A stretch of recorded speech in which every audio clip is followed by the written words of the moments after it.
measures deprivation across living conditions, education, health, and employment declined from 24.9% in Q3 of 2024 to 21.9% in Q3 of 2025. Mr. Speaker, this simply means that about 950,000 Ghanaians moved out of the multidimensional poverty in just 1 year. Mr. Speaker, behind these statistics are the hundreds of thousands of families who now enjoy better living conditions and greater hope for the future. Right, Honorable Speaker, inflation perhaps tells the clearest story of all. Inflation declined from 23.8% in December 2024 to 5.4% at the end of 2025 and remained low at 5.3% in June 2026. Fiscal performance has also exceeded expectations. The primary balance on commitment basis recorded a surplus of 2.5% of GDP as at the end of 2025. By end of June 2026, we had achieved a primary surplus of 0.9% of GDP on commitment basis. We are firmly on track to achieve our end-year target of 1.5% of GDP. Mr. Speaker, prudent fiscal management has also translated into a rapid decline in Ghana's public debt. The debt to GDP ratio fell from 61.8% of GDP, 61.8% at the end of 2024 to 44.7% at the end of 2025 and reached 45% by end of June 2026. Mr. Speaker, Ghana has therefore already achieved its statutory debt target of 45% of GDP, years ahead of both IMF program timeline and the targeted date established under the Public Financial Management Act. Mr. Speaker, debt service is also consuming a far smaller share of government revenue. Debt service as a share of domestic revenue declined sharply from 55.7% in 2022 to 28.8% in 2025, freeing up billions of cedis for schools, hospitals, roads, and other national priorities. Mr. Speaker, for the first time since April 2014, Ghana's external and overall risk of debt distress has improved from high to moderate. Even more significantly, the joint World Bank IMF debt sustainability analysis has moved Ghana from unsustainable in 2023 to sustainable in 2025, and now for the first time ever to sustainable with room to absorb shocks. Honorable Minister, please, First Deputy Speaker to take the chair.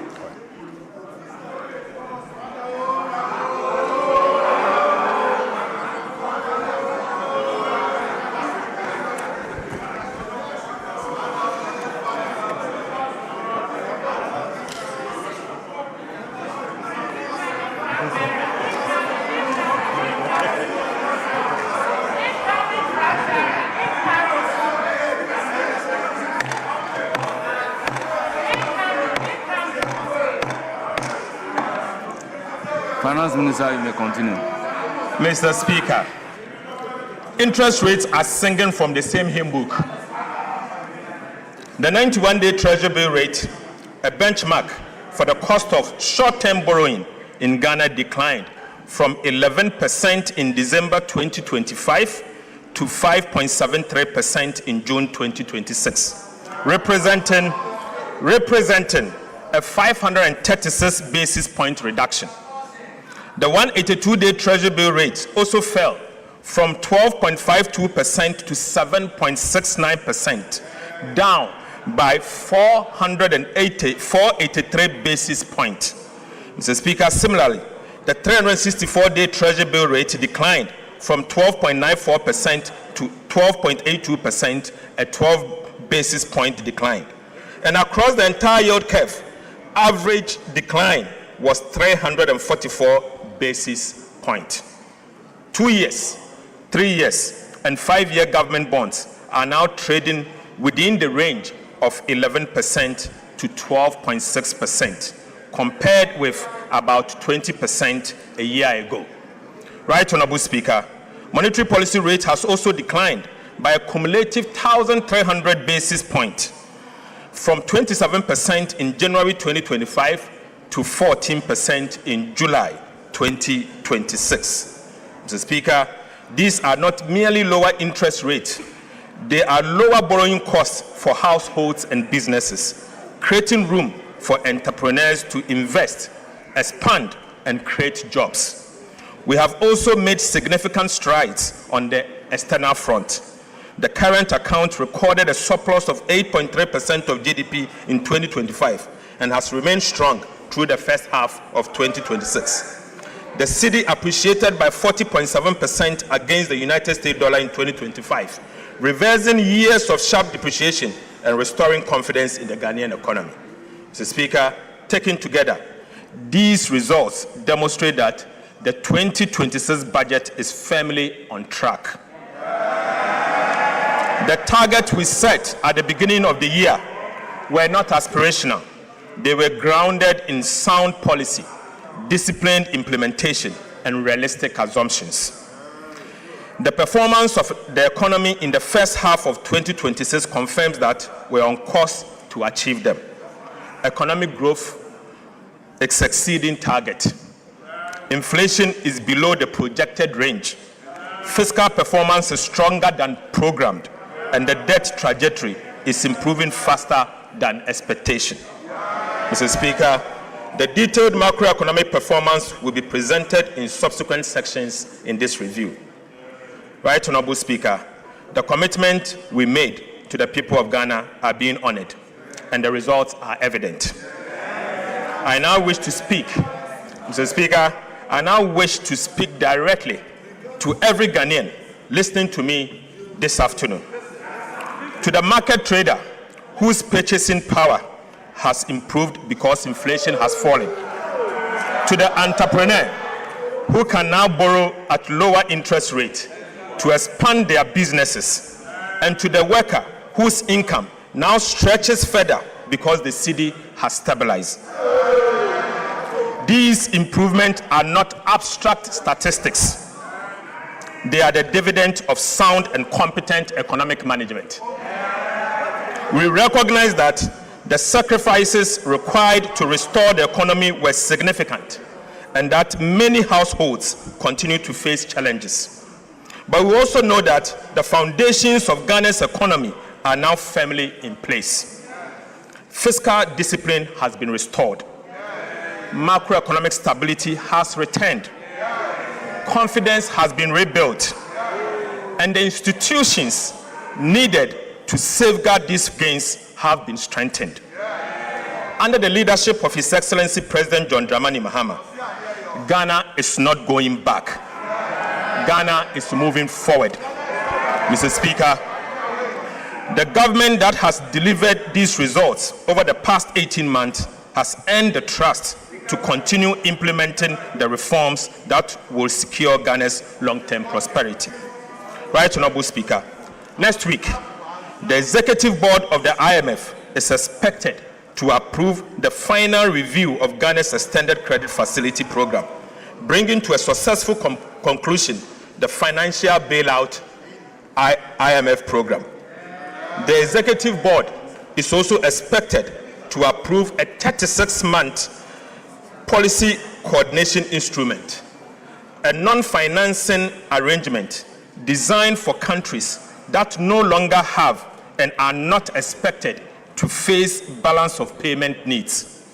Mr. Speaker, the PCI will anchor our next phase of reforms, strengthening macroeconomic resilience, support broad-based growth, and signal our unwavering commitment to sound and disciplined macroeconomic policy. The PCI will support reforms across 6 priority areas. First is to maintain growth-friendly fiscal consolidation. Second is to preserve debt sustainability. Third is to strengthen fiscal transparency and governance. The fourth is to enhance monetary and exchange rate policy framework. The fifth is to reinforce financial sector stability, and finally, to promote economic diversity and inclusive growth. Mr. Speaker, we believe our strong implementation record, together with the successful execution of the PCI, will strengthen Ghana's path towards investment grade status and enhance our ability to mobilize concessional and development financing for productive public investment. The PCI will include quantitative and 26 reform targets, monitored through semi-annual reviews to ensure sustained implementation of reforms that are critical to achieve our ambitious policy objective. Mr. Speaker, the details of the PCI targets are provided in detail in the media fiscal review document before the House. Right, Honorable Speaker, I now turn to macroeconomic performance for the first half of the year. Mr. Speaker, Ghana has not merely met its first half-year target, it has exceeded them. Mr. Speaker, overall GDP growth was 6.4% in the first quarter of 2026, well ahead of the 4.8% full-year target. Non-oil GDP growth was 6.3% in the first quarter of 2026, well ahead of the 4.9% full-year target. Inflation has more than halved, falling from 13.7% in June 2025 to 5.3% by end of June 2026, against a target of 8 plus or minus 1% at the end of the year. The primary balance recorded a surplus of 0.9% of GDP on commitment basis, firmly on track to achieve our end-year target of 1.5% of GDP. Gross international reserves was 5 months of import cover as at end of June 2026, exceeding the target of at least 3 months of import cover. Mr. Speaker, January to June 2026, fiscal performance. Mr. Speaker, the provisional fiscal performance for the first half of 2026 is presented against the following approved 2026 fiscal target.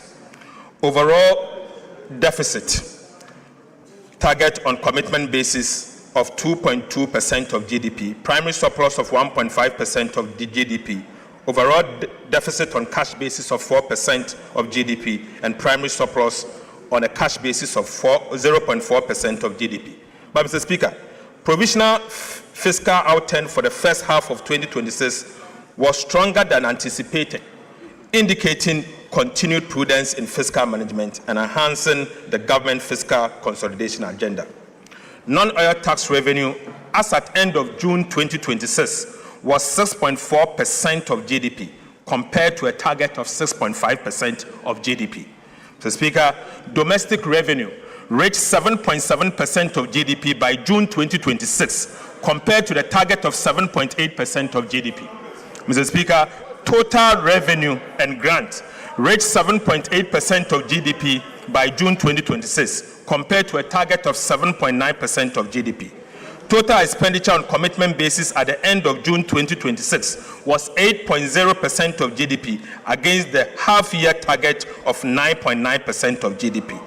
Primary expenditure, which excludes interest payment, was 6.6% of GDP by June 2026 compared to half-year target of 8.1% of GDP. Interest costs at 1.3% of GDP as at the end of June 2026 against the half-year target of 1.8% of GDP, indicating that we have saved on interest about 0.5% of GDP, reflecting lower interest rates and improved debt management. Mr. Speaker, this performance reflects the resolve of this administration to make difficult decisions, implement them consistently, and maintain unwavering fiscal discipline. Mr. Speaker, I now move to public debt. At the end of June 2026, domestic debt accounted for 54.4% of Ghana's total public debt portfolio, while external debt accounted for 45.6%. On the 17th of February 2026, government honored the 6th domestic debt exchange program coupon payment of 10.1 billion on time and in full. Mr. Speaker, the 7th DDEP coupon payment of 10.8 billion cedis falls due on the 18th of August 2026. Let me use this opportunity to assure this House that it will be paid on time and in full. Mr. Speaker, since January 2025, the government has paid a total of $2.1 billion in principal and interest to Eurobond holders without placing undue pressure on Ghana's foreign exchange reserves. Right, Honorable Speaker, there was a time when the world doubted us.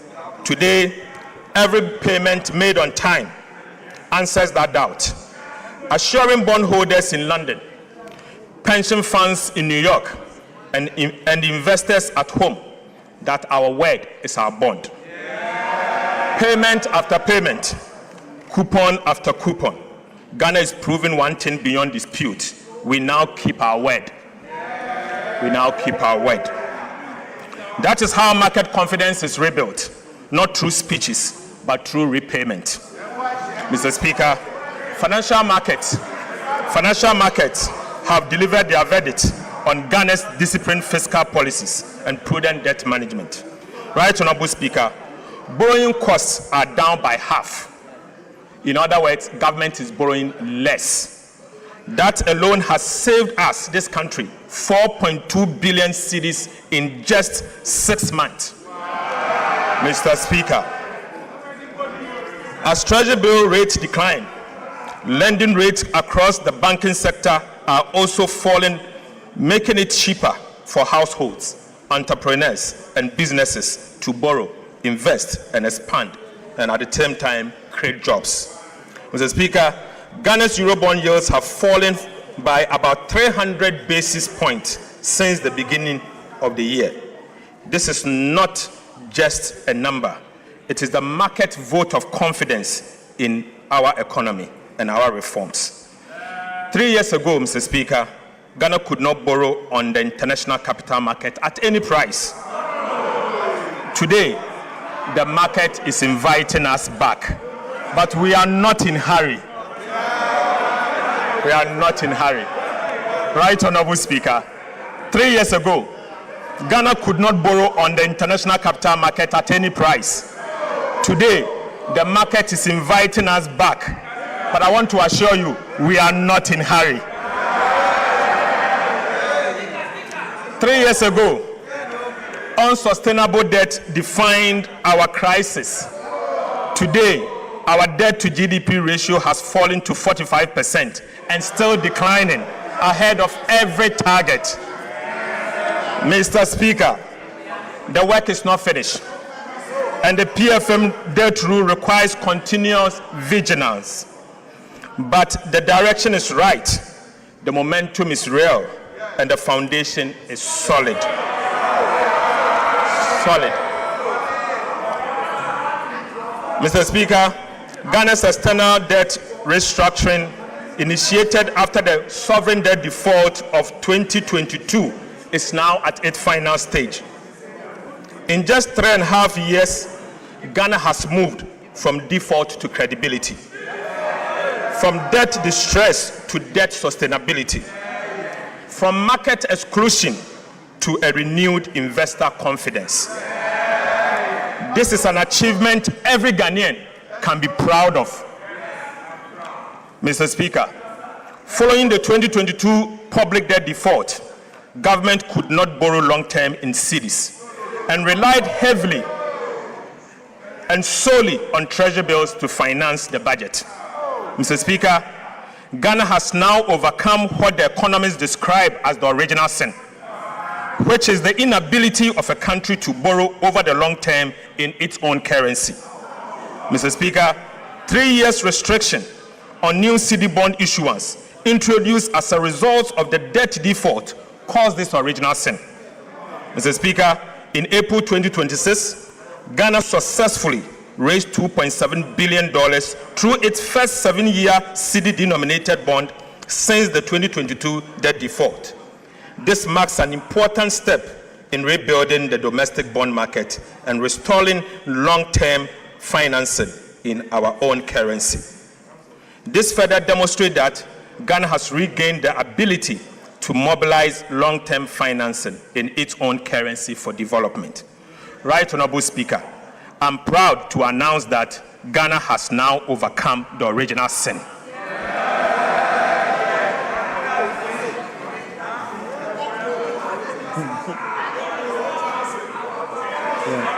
Mr. Speaker, we have overcome the original sin. Whilst I now take you to the sinking fund. While Ghana's debt restructuring is nearing completion, prudent debt management requires us to look beyond today to tomorrow's obligation.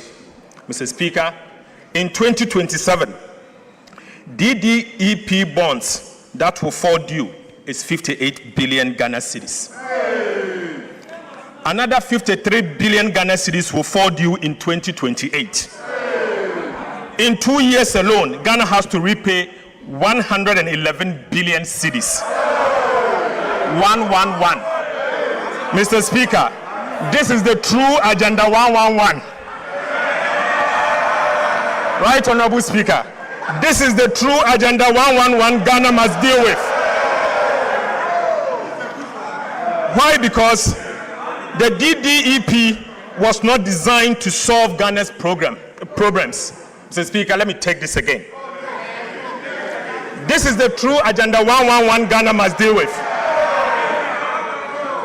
Why? Why? Because the domestic debt exchange program was not designed to solve Ghana's debt problems. It was designed to postpone it deliberately, knowingly, and cynically, unfortunately. Mr. Speaker, its architect mortgaged tomorrow to survive today. Mr. Speaker, they had a duty to fix the roof. Instead, they moved the leak to another room and declared the house repaired. Right, Honorable Speaker? Meeting obligations of this magnitude requires advanced planning, not last-minute scrambling. This is precisely why this government has strengthened the sinking fund to set aside money to repay future debt obligations that we inherited. Right, Honorable Speaker, under the 2026-2029 medium-term debt management strategy, we pledge that 7% of non-oil tax revenue, together with proceeds from domestic bond issuance, will go into the sinking fund as a war chest for the 2027 and 2028 maturities. Mr. Speaker, I'm proud to report that today, I can report to this House that as at 22nd of July, yesterday, the war chest holds 15.6 billion Ghana cedis. Mr. Speaker, we are on course to accumulate 30 billion cedis in the sinking fund by the end of the year 2026. Right, Honorable Speaker, for your information, this will be enough to repay the 30 billion domestic debt exchange program debt that will fall due in February 2027. Mr. Speaker, brick by brick, city by city, we are building the wall that will meet the wave so that when 2027 and 2028 comes, Ghana will not scramble. Ghana will simply pay back this debt. This is the signal the sinking fund sent to investors, credit rating agencies, and the people of Ghana, making it clear that this government plans ahead, honors its commitment, and manages the public finances better. Mr. Speaker, I now take you to the financial sector.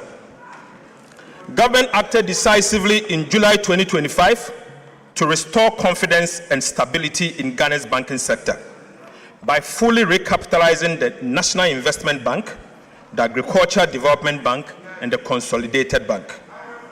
Mr. Speaker, last week, the Ghana Amalgamated Trust, GATT, completed the full recapitalization of UMB Bank. In addition, government facilitated the full capitalization of the Prudential Bank through a private sector-led approach. Right, Honorable Speaker, UMB and Prudential Bank today stands fully capitalized and prime for business. Mr. Speaker, we want to use this opportunity to encourage individuals, businesses, and institutions to take advantage of the revitalized UMB and Prudential Bank and bank with them. Mr. Speaker, yes. The 2023 Domestic Debt Exchange Program had a significant adverse impact on the Bank of Ghana's balance sheet, substantially weakening its capital and resulting in a negative net equity position. To restore the bank's financial strength, the government and the Bank of Ghana signed a memorandum of understanding on 6 January 2025 to recapitalize the bank over time.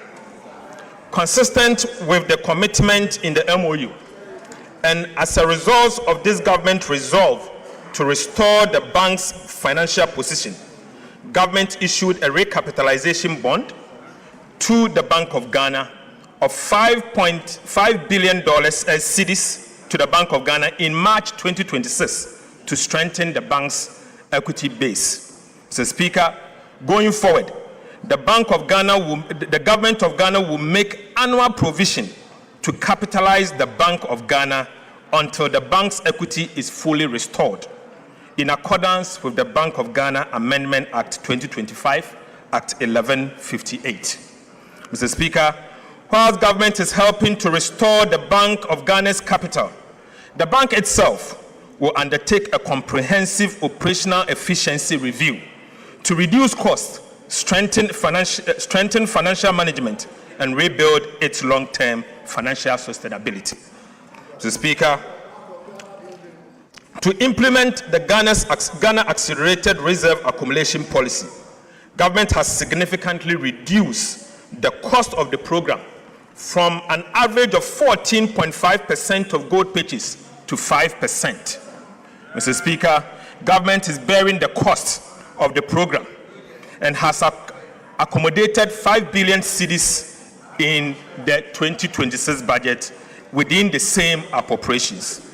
Mr. Speaker, this investment is building an economic war chest to strengthen Ghana's international reserves, protect the cedi, reinforce economic stability, improve investor confidence, and shield the economy from international shocks. Mr. Speaker, I now take you to update of the implementation of the fiscal policies that this House approved for us. Right, Honorable Speaker, 6 months ago, this House approved an ambitious program of fiscal reforms. Today, I'm pleased to report that implementation is well underway. Key milestones have been achieved, and the reforms are already delivering measurable results.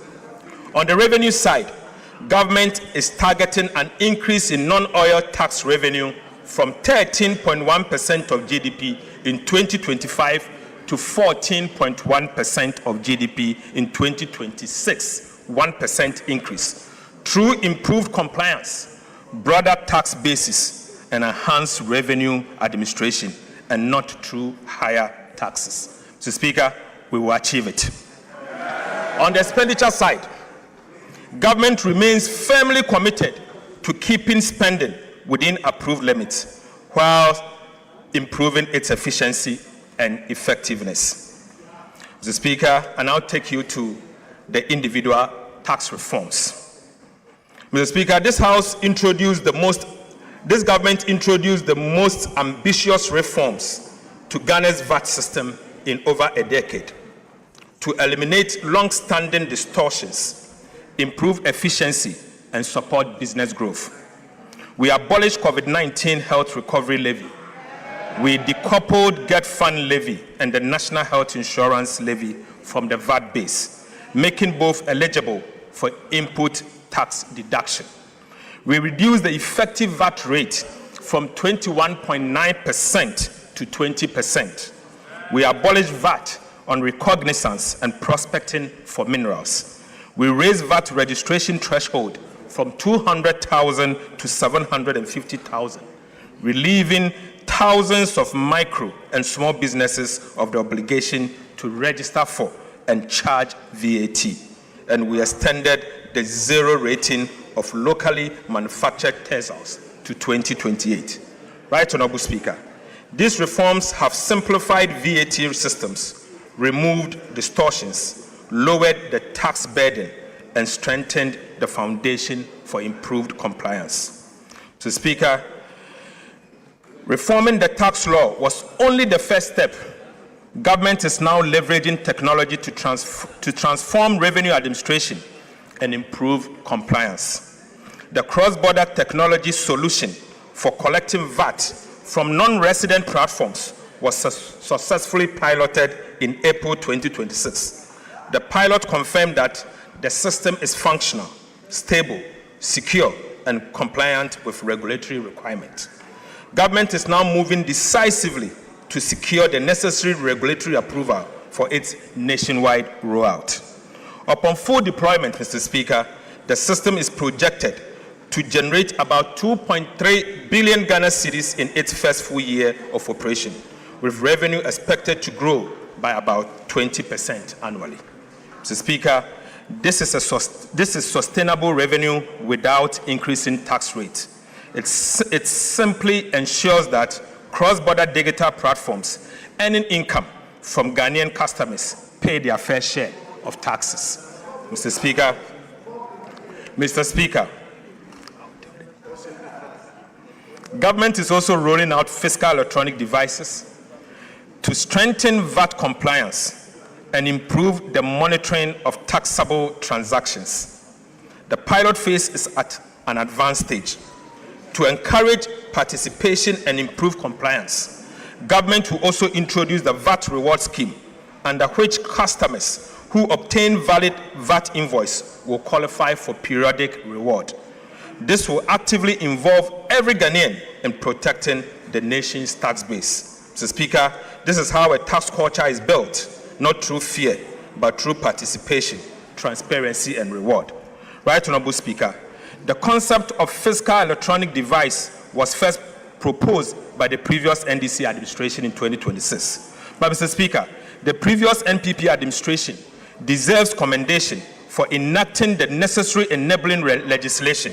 Mr. Speaker, the taxation, the use of Fiscal Electronic Device Act 2018, Act 999, laying an important legal foundation for this reform. Mr. Speaker, 8 years on, this government is taking the decisive step of implementing the reforms. You did it. You implemented. Mr. Speaker, for emphasis, the enabling legislation, the taxation, the use of Fiscal Electronic Device Act 2018, Act 966 was introduced in 2018 by the previous NPP administration. Mr. Speaker, I just want to use this opportunity to commend them. 8 years on, this government is taking the decisive step of implementing the reform. Mr. Speaker, with your leave, the chairman and the ranking members of the Finance and the Budget Committee of Parliament have been invited to provide strategic oversight for the implementation of this important national reform. Mr. Speaker, Mr. Speaker, Ghana currently loses an estimated 60% of its potential VAT revenue through non-compliance and systemic inefficiencies. This is unacceptable. Losing 60% of the VAT that you are supposed to collect to develop your country. Mr. Speaker, this is unacceptable. It cannot continue, and under this government, this will not continue. I call on Parliament to support government to crack down on businesses and individuals who collect VAT from taxpayers and keep it instead of remitting it to the state. Mr. Speaker, fiscal electronic devices will help improve VAT collection, reduce revenue leakages and ensure that businesses account properly for VAT they collect. Mr. Speaker, government has completed a comprehensive review of the Customs Act and the Excise Act. The bills are being laid before this House as part of the mid-year fiscal policy review. I respectfully urge honorable members to give Customs and Excise Bill the expeditious consideration it deserves, so that these important reforms can be implemented without delay. Right Honorable Speaker, trade facilitation must never become a vehicle for tax evasion. Yet, Mr. Speaker, between 2020 and 2025, while 63% of taxable income entered directly into home consumption, the remaining 37% passed through customs suspense framework, including warehousing, transit, temporary admission, and free zones. These procedures exist to facilitate legitimate trade. However, Mr. Speaker, they have increasingly been exploited to evade duties and divert goods into domestic market without paying a single tax in return. Mr. Speaker, the cost extends far beyond lost revenue. Honest Ghanaian businesses and manufacturers are being forced to compete with imported goods that entered the domestic market through tax evasion. Mr. Speaker, this is not fair competition. It is an unfair burden on every law-abiding Ghanaian businesses. It must end. It must end now. Mr. Speaker, the Customs Bill before this House introduced bold reforms to close these loopholes and restore the integrity of Ghana's customs administration. To curb the abuse of warehousing, Mr. Speaker, government will introduce statutory maximum warehousing period as follows: perishable goods, 3 months; general goods, 6 months; raw materials, 12 months. Re-warehousing, Mr. Speaker, will be restricted to a maximum of 6 months, ending the practice of rolling warehousing. In addition, every bonded warehouse will be required to operate electronic inventory system linked to customs to enable real-time monitoring and audit control. Mr. Speaker, these are not merely administrative adjustments. They are structural reforms designed to accelerate revenue collection, reduce port congestion, improve compliance, and provide greater certainty for legitimate businesses. Government is also introducing the first port duty rule. Under this reform, Mr. Speaker, duties and taxes on goods declared for transit will become due at the first port of entry, removing one of the biggest avenues for false declaration and revenue leakages.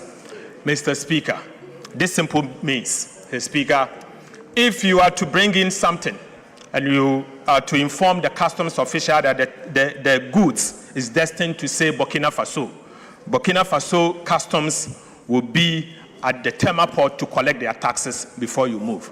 This will end the practice of a punchy break. Mr. Speaker, Right Honorable Speaker, appropriate customs to customs arrangement with destination countries will ensure that legitimate transit trade continues seamlessly whilst protecting Ghana's revenue. Right Honorable Speaker, free zones regime was established to promote export-led industrialization, not to serve as a duty-free trading and storage hub.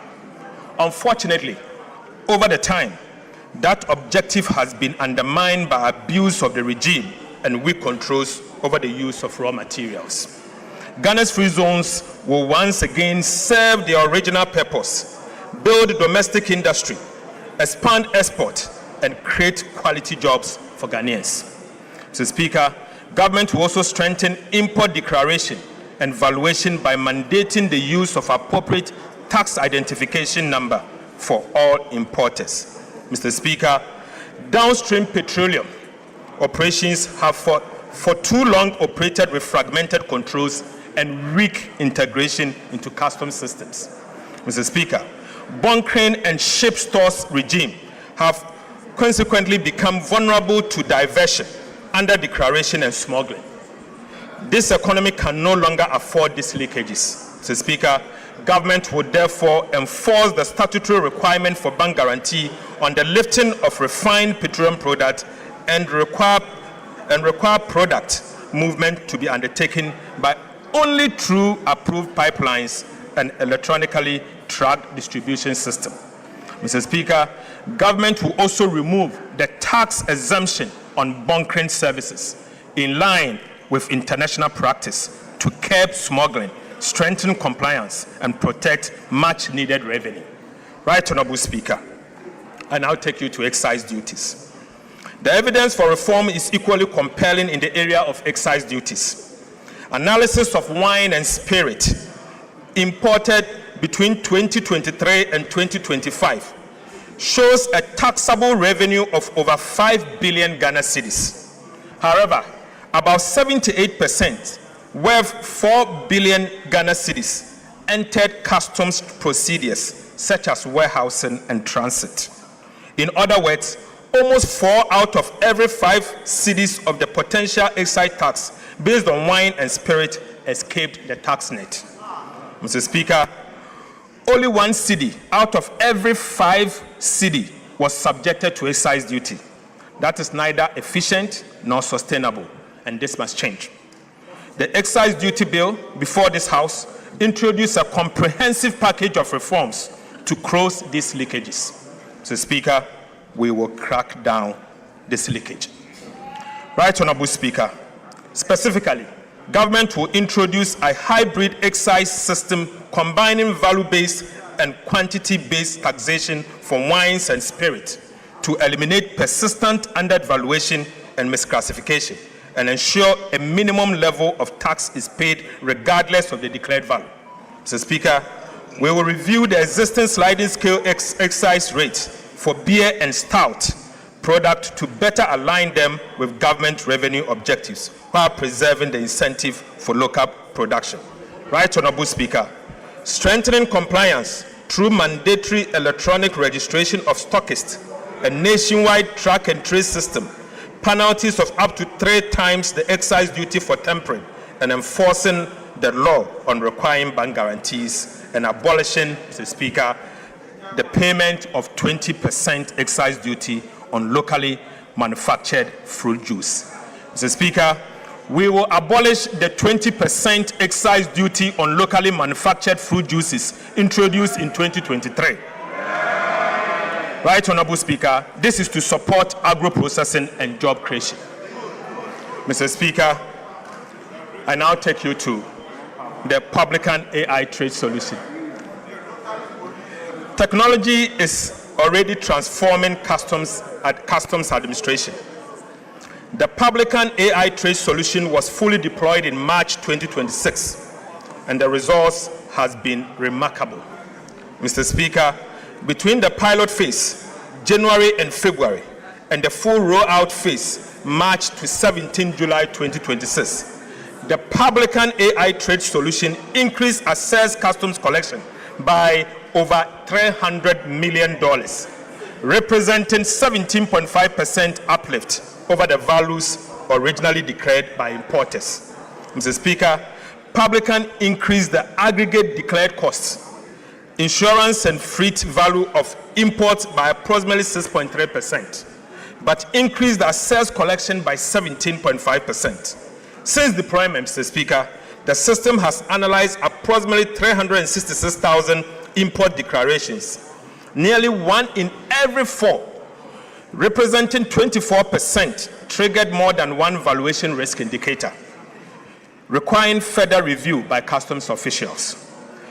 Before the deployment of the Publican AI, many of these declarations would have been cleared without scrutiny, leading to substantially revenue losses. Mr. Speaker, the positive impact on customs revenue collection has been massive. Mr. Speaker, in March 2026 alone, Publican increased the assessed collection by 73.44 million United States dollars, representing an uplift of 25.7%. Mr. Speaker, this was followed by additional assessed collection of 51.63 million in April 2026. 2026. 72.5 million in May and 55.82 million in June, and 35.17 million for the first 17 days of July. Mr. Speaker, the impact is also reflecting in monthly customs revenue, which has increased from an average of approximately 4 billion Ghana cedis in 2025 to between 5.3 billion Ghana cedis and 5.5 billion Ghana cedis in 2026. So, Speaker, let me take this again. In 2024, an average monthly customs collection was 4 billion Ghana cedis. Today, the average monthly customs collection has moved to 5.3 billion cedis to 5.5 billion Ghana cedis. Despite the significant appreciation of the cedi and no major increase in volumes. Mr. Speaker, I have included some of the cases identified by the publican system in the media review document. Mr. Speaker, it is mind-blowing. Right Honorable Speaker, in each instance, the declared value was only a fraction of the value assessed by the AI publican system. Mr. Speaker, I now give you update on expenditure measures. Mr. Speaker, government is proposing further reforms to the public procurement, Mr. Speaker, in 3 different areas. First, the first reform is shortening procurement lead times. Mr. Speaker, the second reform is to limit the use of single source procurement. And the third is to tighten restricted tendering. Right Honorable Speaker, government will shorten procurement timelines. The lead time for national competitive tendering for goods will be reduced from 23 weeks to 8 weeks. Mr. Speaker, international competitive tendering for works will be reduced from 27 weeks to 14 weeks. Mr. Speaker, competitive tendering must remain the norm. Restricted tendering and single source procurement must be the exception. Government will therefore tighten the rules governing these exceptional procurement methods, strengthening oversight and improve accountability to ensure greater transparency and better value for money. Single source procurement will be permitted only in genuine exceptional circumstances, such as emergencies, national security, or where only one supplier is capable of delivering the required goods, works, and services. Right Honorable Speaker, urgency arising from poor planning will no longer be treated as an emergency.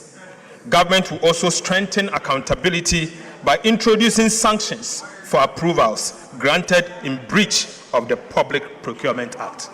Mr. Speaker, these reforms will speed up project delivery, strengthen competition, improve value for money, and reduce opportunities for procurement abuses. Right Honorable Speaker, I now take you to flood response and mitigation measures. Mr. Speaker, following the widespread flooding that affected Greater Accra and other parts of the country in June 2026, government sought parliamentary approval to draw 350 million from the contingency fund to finance emergency response intervention. On the 30th of June 2026, the Finance Committee of Parliament, acting under Article 1771 of the Constitution, approved the request. However, Mr. Speaker, government was unable to access the funds because the contingency fund was subject to a garnishee order issued by the Accra High Court. Mr. Speaker, given the urgency of protecting lives, providing humanitarian relief to affected communities, and restoring critical infrastructure, government reallocated 350 million from the contingency vote under the control of the Minister of Finance in the 2026 budget to the Disaster Management Committee under the Ministry of Interior to finance the emergency responses. Mr. Speaker, to strengthen flood mitigation efforts across the country, government also reallocated 226 million within the budget of the Ministry of Works and Housing and Water Resources to implement additional flood control and mitigation measures. Mr. Speaker, government is committed to improving urban mobility and providing safe, reliable, and affordable public transport for Ghanaians. To this end, government is reallocating 400 million Ghana cedis for the acquisition of high occupancy buses to strengthen the fleet of state-owned transport companies, including Metro Mass Transit and the State Transport Company. Mr. Speaker, this intervention will expand public transport capacity, particularly along high-demand urban and intercity routes, reducing long passenger queues during peak hours, and provide commuters with more reliable and efficient alternative to private vehicles. Mr. Speaker, I now take you to the update on key policy initiatives that this House approved. Right, Honorable Speaker, I now report on the implementation on some of the government key policy initiatives during the first half of 2026. First, Mr. Speaker, Ghana's crude oil production declined sharply from 71.4 billion barrels in 2019 to about 36 million barrels in 2025. To reverse this decline, government has introduced investor-friendly reforms that have already secured more than $3.5 billion in new investment commitment from the Jubilee and OCTP partners. Right, Honorable Speaker, these reforms are already delivering results. Oil production has exceeded expectation this year, with Jubilee increasing from a projected 68,000 barrels to about 95,000 barrels per day. Mr. Speaker, while Sankofa is now producing about 28,000 barrels per day. Mr. Speaker, gas production has also increased from 245 million to about 282 million standard cubic feet per day. And, Mr. Speaker, a new agreement with the OCTP partners will increase gas production further to 350 million standard cubic feet per day. Government is also updating the laws governing the upstream petroleum sector to make Ghana more attractive for investment, with a proposed amendment to be submitted to this Parliament before the year end. Right, Honorable Speaker, government remains firmly committed to its gas-to-power strategy, which is replacing expensive light crude oil with cleaner and cheaper natural gas. This transition is expected to reduce electricity generation costs by at least 75%.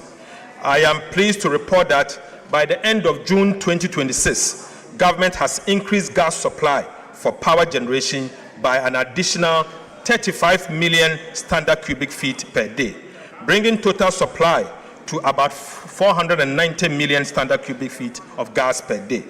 The increase comprises 10 million standard cubic feet per day from the OCTP partners led by ANI and 25 million standard cubic feet per day from the NGAS.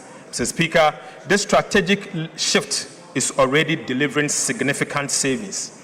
By replacing light crude oil with natural gas, government saved about 3 billion Ghana cedis, equivalent to $268.8 million in fuel costs during the first half of 2026. Mr. Speaker, government in partnership with the private sector, is developing 100 million standard cubic feet per day modular gas processing facility. Land acquisition has been completed, while the environmental assessment, engineering design, financial due diligence, and project structuring are underway. Mr. Speaker, this will be submitted to Parliament for consideration. Financial close is expected by end of 2026. Right, Honorable Speaker, the project is expected to create nearly 1,000 jobs and generate about $2 billion in benefit to the state over the next 5 years through fuel savings, foreign exchange savings, taxes, levies, and dividend. Mr. Speaker, I now report on our 1,200 megawatt state-owned power plant. Right, Honorable Speaker, government is also developing a 1,200 megawatt state-owned combined cycle gas-fired power plant at Kafudidi Abrobano in the Commander Edna Egwafo Ebrim municipality. Mr. Speaker, feasibility studies have confirmed the project viability, with environmental engineering and permitting processes progressing steadily. The first 600 megawatt phase is expected to be commissioned in 2028. Right, Honorable Speaker, to reduce costs, government secured the gas turbines directly from GE Vernova, achieving savings of between 35% and 45% compared with third-party procurement. Right, Honorable Speaker, the project will lower electricity generation costs, help reduce electricity tariff by 10 to 20%, and create more than 2,000 direct and indirect jobs during the first phase. Mr. Speaker, I now take you to the big push.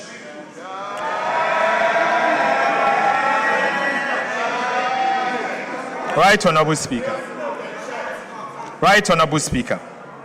Government Big Push Infrastructure Program is driving the largest coordinated investment in strategic transport infrastructure in recent years, with projects underway in all 16 regions of the country. Mr. Speaker, work has commenced on 87 projects, comprising 74 trunk roads and bridges, 10 urban roads and 3 feeder roads. Mr. Speaker, by end of June 2026, 13 projects had reached at least 50% completion, including 6 projects that had exceeded 75%, while a further 15 projects had progressed beyond 25% completion. Significant progress has been made on key corridors, including the Kasua-Winneba, Takrade-Aguna Junction, Ofanko in Sawom, Tepagoso, Adentan-Dodowa, Tema Aflao, Penny Aflao, Wenchi Sola Atimpoku Ho Aflao, Tumu Han Laura, Tumu Navrongo, and Winneba Cape Coast Takrade roads. Right, Honorable Speaker. The construction of the Swami Interchange Phase 2, the Sunyani, Tamale, and Kumasi Outer Ring Road are progressing. Mr. Speaker, feeder road projects in the Eastern Volta region are also improving access to farming communities and market access. During the second half of the year, government will fast-track project nearing completion. Mr. Speaker, improve contractor performance and remove bottlenecks to ensure they are completed on time.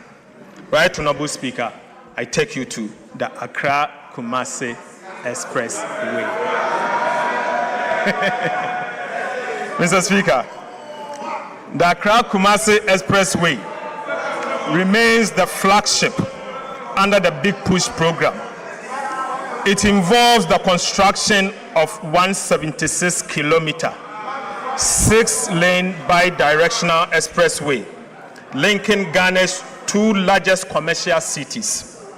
When completed, Mr. Speaker, the expressway will reduce travel time between Accra and Kumasi to about 2 hours, improve road safety, ease congestion, lower transport costs, and feature modern interchanges, bridges, intelligent transport system, electronic tolling, emergency response facilities, and rest spots. Mr. Speaker, government has made substantial progress in the project preparation. As of 22nd July 2026, yesterday, the Ghana Armed Forces have cleared 122 kilometers, representing about 70% of the 120-meter wide right-of-way in just 12 weeks. Mr. Speaker, the entire corridor is expected to be cleared by the first week of September 2026. Right, Honorable Speaker, compensation assessment, environmental studies, engineering design, feasibility works are progressing simultaneously. The feasibility study and detailed engineering design are expected to be completed by end of August 2026, next month. Mr. Speaker, with procurement for the main construction contract to commence in September 2026. Mr. Speaker, as of 2nd of July 2026, 1.7 billion United States dollars have been deposited into a dedicated Accra-Kumasi Expressway account at the Bank of Ghana. Mr. Speaker, for emphasis, as at yesterday, 22nd of July 2026, the government of Ghana has deposited 1.7 billion United States dollars into an account, a dedicated account at the Bank of Ghana solely for this project. The funds have been ring-fenced and will be used only after the main construction contract is awarded. I can share it. Mr. Speaker, government is therefore confident that all the requirements for this transformational project, including the resources, the money, will be in place when His Excellency President John Dramani Mahama cut the sword for the construction of the project to begin. Mr. Speaker, I now take you to Achia-Manfuom and also Achia-Manfuom Bridge. Right Honorable Speaker, for centuries, the people of Afram Plains have relied on ferries to cross the Afram River. While these ferries have served the area for many years, frequent delays and seasonal disruptions have impeded easy access and movement of people, goods, and the provision of essential services. The Adosue Achia-Manfuom Bridge, a 3.6-kilometer permanent bridge, will be the longest in Ghana and will replace the ferries, providing a safe, reliable, and all-weather crossing. As part of Ghana's big push infrastructure, Mr. Speaker, it will connect the Kwewu-Afram Plains to the national road network and unlock the significant potential of one of Ghana's most important food baskets. The bridge will make it easier for farmers to transport maize, cassava, yam, rice, and other produce to market, reducing travel time. It will also improve access to healthcare, education, and other essential services, while creating jobs, attracting investment, and supporting food security. Expected to be completed by end of 2028, the Adosue Achia-Manfuom Bridge is a gateway to opportunities, bringing communities closer to markets, services, and better future. The Speaker, the Dambai Bridge. Works is also progressing on the Dambai Bridge, a critical project that will provide a permanent crossing between Dambai and Dodi-Kope and strengthen transport along the Eastern Corridor. The Speaker, the project comprises 1.49-kilometer bridge and approximately 6.8 kilometer of approach roads. The Speaker, at the end of June 2026, fiscal progress had reached 6%, slightly ahead of schedule, with foundation work and construction of the temporary bridge already underway.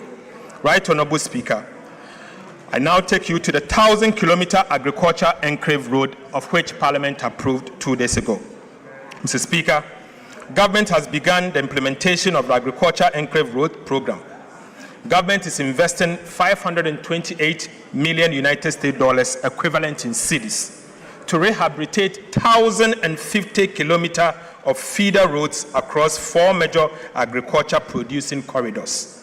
Mr. Speaker, upon completion, the project is expected to rehabilitate 1,050 kilometers of feeder roads, ensure 100% of rehabilitated roads are maintained under performance-based contract, expand the National Road Asset Management Database to achieve 100% coverage, create approximately 25,000 direct and indirect jobs, including at least 7,500 jobs for women, and reduce travel time by over 40% on paved roads and 30% on unpaved roads.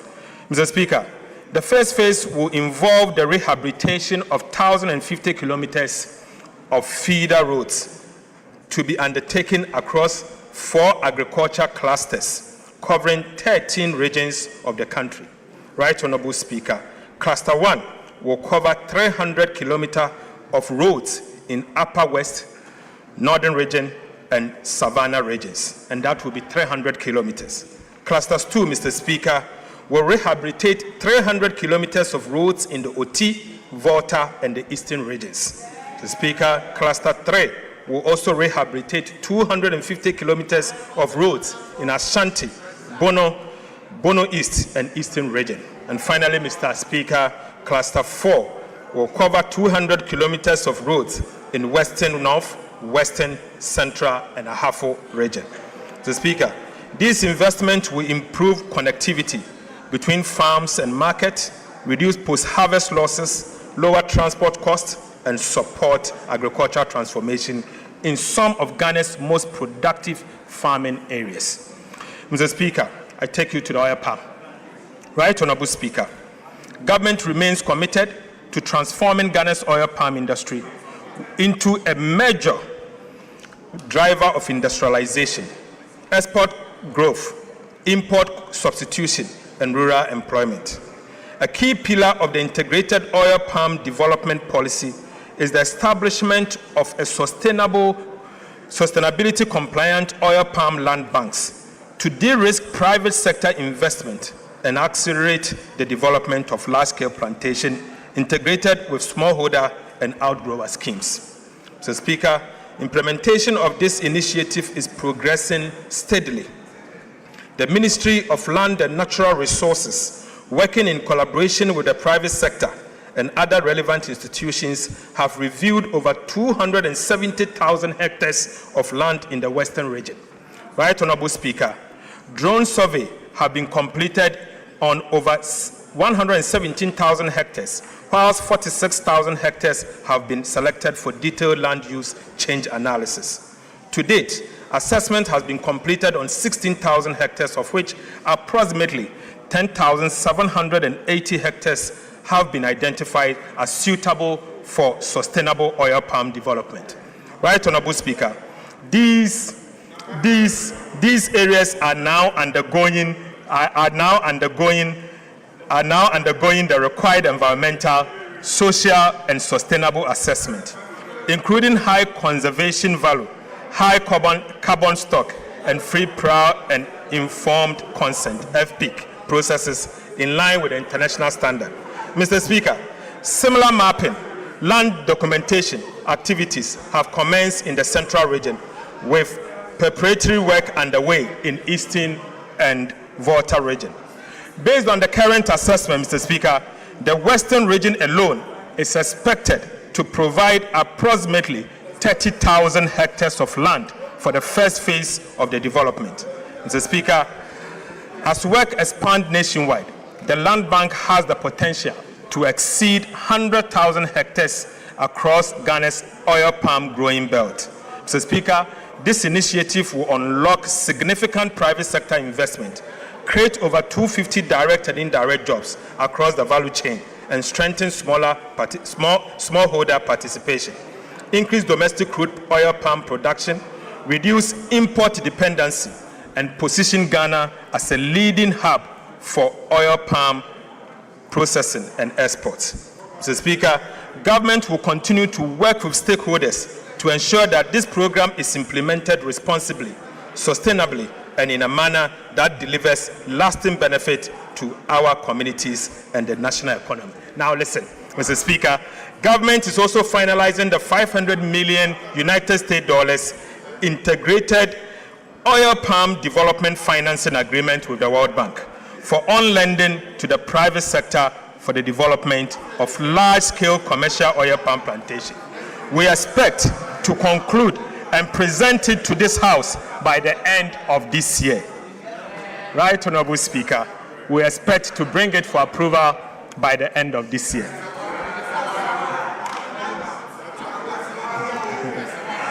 Right Honorable Speaker, as part of Government Feed Ghana program, we have commenced the establishment of the 50 farmer service centers across the country to improve farmers' access to mechanization and extension services. To support this initiative, government has deposited 551 million Ghana cedis into an escrow account at the Bank of Ghana to establish the letters of credit for the procurement of 1,840 units of agricultural machineries and equipment. These include tractors, trailers, power tillers, plows, cultivators, seed drills, sprayers, fertilizer spreaders, and combine harvesters, which will significantly improve farm productivity, reduce production costs, and enhance food security. Mr. Speaker, cocoa sector reforms. Right Honorable Speaker, the cocoa sector remains a cornerstone of Ghana's economy.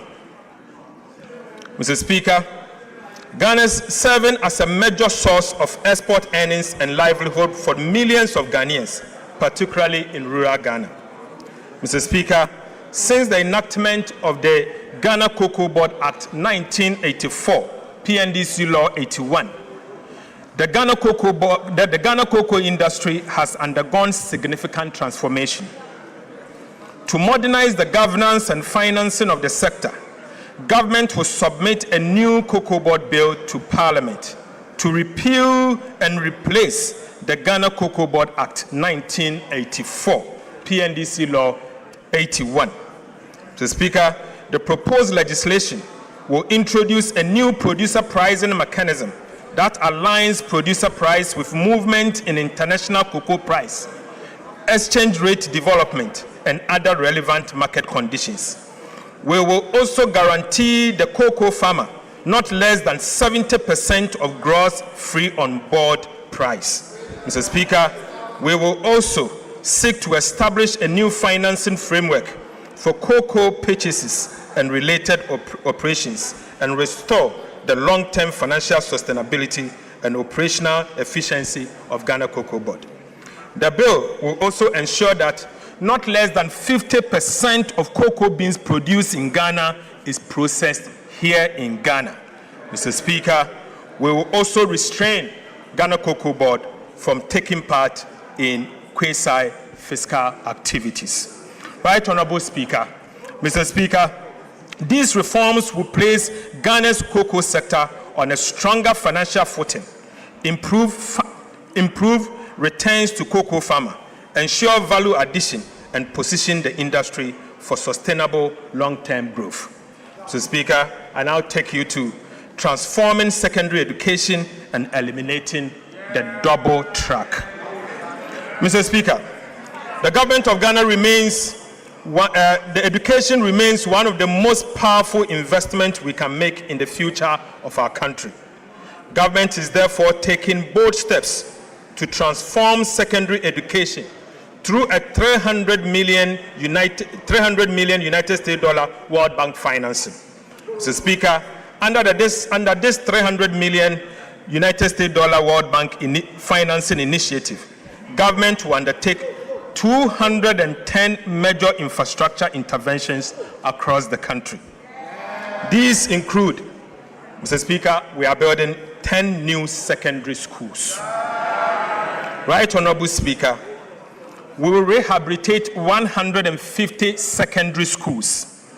Mr. Speaker, we are upgrading 30 Category C secondary schools to become a Category B school. Mr. Speaker, aside, we are also upgrading 20 Category B schools to be part of Category A.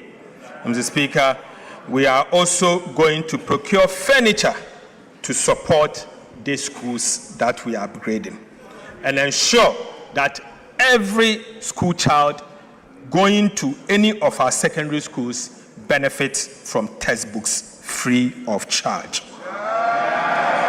Mr. Speaker, 10 new secondary schools will be strategically distributed to improve access in the underserved areas. One new school each will be constructed in Western North, Greater Accra, Volta, Oti, Northern, Upper East, Upper West, Savannah, and Central Region. Mr. Speaker, upon completion, the project is expected to benefit about 2.3 million students, over 100,000 teachers, and about 2,000 school leaders across the country. The project will support government effort to eliminate the double track within 2 calendar years. Mr. Speaker, improved learning outcomes, particularly in mathematics and science, expand female participation in STEM and TVET education, and equip our young people with the digital, technical, and green skills required for the jobs of the future. Mr. Speaker, I now take you to free primary health care. Right Honorable Speaker, government remains committed to ensuring that every Ghanaian has access to quality primary health care, regardless of income or location. Following the launch of the free primary health care policy in April 2026, the first phase of implementation is targeting 150 underserved districts across the country. Mr. Speaker, government has distributed more than 24,000 pieces of medical equipment to strengthen diagnostics, emergency, maternal, and neonatal care. Mr. Speaker, we have also deployed motorbikes, tricycles, and mobile outreach equipment to improve healthcare delivery in hard-to-reach communities. In addition, community screening for hypertension, diabetes, cancer, and other non-communicable diseases has been expanded, while the establishment of health kiosks, container-based health posts, and upgrading of existing primary healthcare facilities are underway. Women's Development Bank, Mr. Speaker. Right Honorable Speaker, government has made progress towards the establishment of the Women's Development Bank. On the 26th of January 2026, the bank was formally incorporated as WDB Ghana Limited. Mr. Speaker, following its incorporation, government applied to the Bank of Ghana for the requisite banking license to enable the bank commence operations. Mr. Speaker, in fulfillment of the capital requirement for licensing, the Ministry of Finance has deposited an amount of 400 million Ghana cedis into an account with the Bank of Ghana as the initial capital for the Women's Development Bank. Mr. Speaker, the Women's Development Bank is expected to commence full operations before the end of this year. Mr. Speaker, and I'll bring you to the conclusion. Right Honorable Speaker, in recent times, a narrative has emerged suggesting that this government is not spending enough. Mr. Speaker, nothing can be further from the truth. Far from standing still, we have been steadily and responsibly deploying resources guided by the simple but firm principle that we can only spend only what we have, and we spend it wisely and with the future of our nation in view. Mr. Speaker, in the spirit of transparency and accountability, allow me to lay before this House a clear account of some of the expenditure we have made so far to support government programs across the sectors approved in the 2026 budget. Mr. Speaker, first, to compensate public sector workers, an amount of 48.8 billion Ghana cedis for compensation of employees has been paid, including 4 billion Ghana cedis as contribution to SNIT and 2 billion Ghana cedis as Tier 2 pension scheme. Mr. Speaker, to honor our debt obligation, an amount of 21.5 billion for interest has been paid. To honor our international debt obligation, an amount of $700 million for Eurobond debt service and interest have also been paid. To restore confidence on our financial systems, an amount of 10 billion Ghana cedis to domestic bondholders has been paid. Mr. Speaker, to deepen fiscal decentralization, an amount of 4.4 billion cedis to the District Assembly's Common Fund, representing the first 2 quarters of the year, has been paid. Mr. Speaker, to keep the National Health Insurance Scheme strong and vibrant, an amount of 4.5 billion Ghana cedis has been paid. To strengthen specialized health care, an amount of 1.1 billion Ghana cedis to Mahama Cares has been paid. Right, Honorable Speaker, to support quality and access education and accessible education, an amount of 4.2 billion Ghana cedis for the first 6 months of the year to the Ghana Education Trust Fund, GET Fund, has been paid.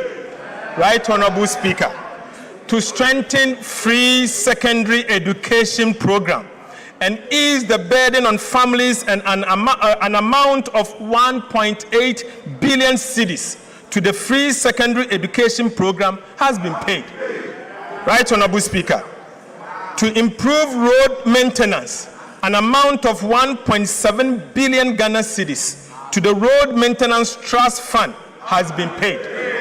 Mr. Speaker, to support job creation for young people, an amount of 459 million Ghana cedis to the Youth Employment Agency has been paid. Mr. Speaker, again to support petroleum sector, an amount of 961 million Ghana cedis to the Ghana National Petroleum Corporation, GNPC, has been paid.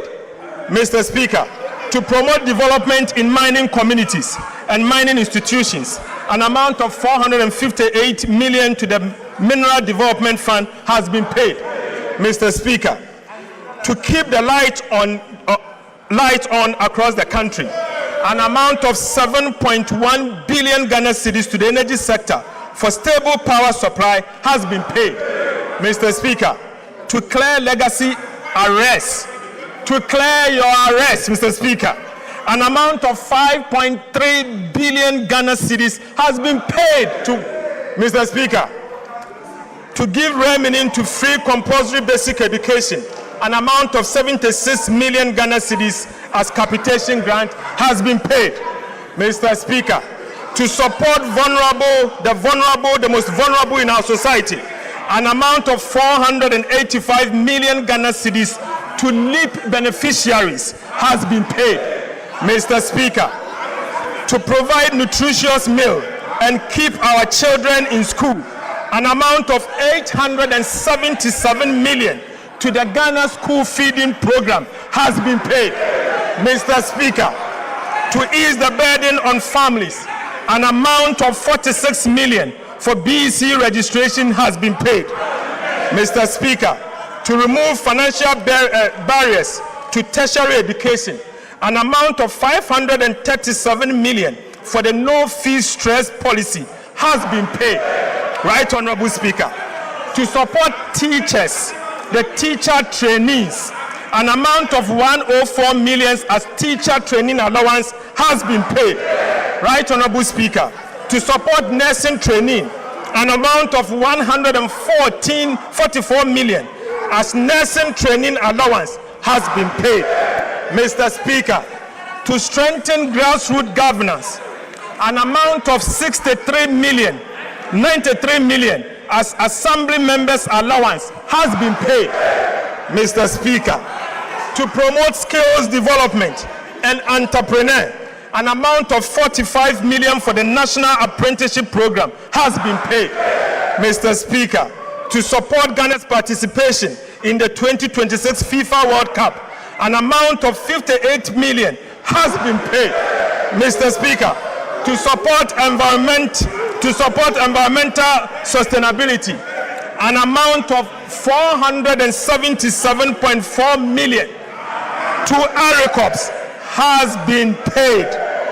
Mr. Speaker, in fulfillment of our campaign promise, an amount of 1.1 billion Ghana cedis to the Ministry of Food and Agriculture for flagship programs, including food buffer stock, fertilizers, certified seed distribution, Feed Ghana, irrigation infrastructure has been paid. Right, Honorable Speaker, to modernize agriculture through the establishment of the Farmer Service Center, an amount of 551 million into an escrow account for the establishment of a letter of credit has been paid. Right, Honorable Speaker, to support infrastructure development, an amount of 11.5 billion Ghana cedis as capital expenditure has been paid. Mr. Speaker, to improve road infrastructure, an amount of 6.5 billion Ghana cedis for the Big Push infrastructure program has been paid. Mr. Speaker, to support education delivery, an amount of 915 million for goods and services under the Ministry of Education, including sanitary pads, has been paid. Mr. Speaker, to ensure smooth and effective functioning of government, an amount of 7.9 billion Ghana cedis for goods and services have been paid. Right, Honorable Speaker, to protect our rivers, forest reserves, and agricultural lands against the Galamsey menace, an amount of 16 million to the National Anti-Illegal Mining Operations Secretariat, NIMOS, has been paid. Mr. Speaker, permit me to end where I began, not with numbers, but with reflection. Mr. Speaker, permit me to end where I began, not with a number, but with a reflection. Right, Honorable Speaker, before this administration took office, this country stood at the edge of an economic cliff. The city was in free fall.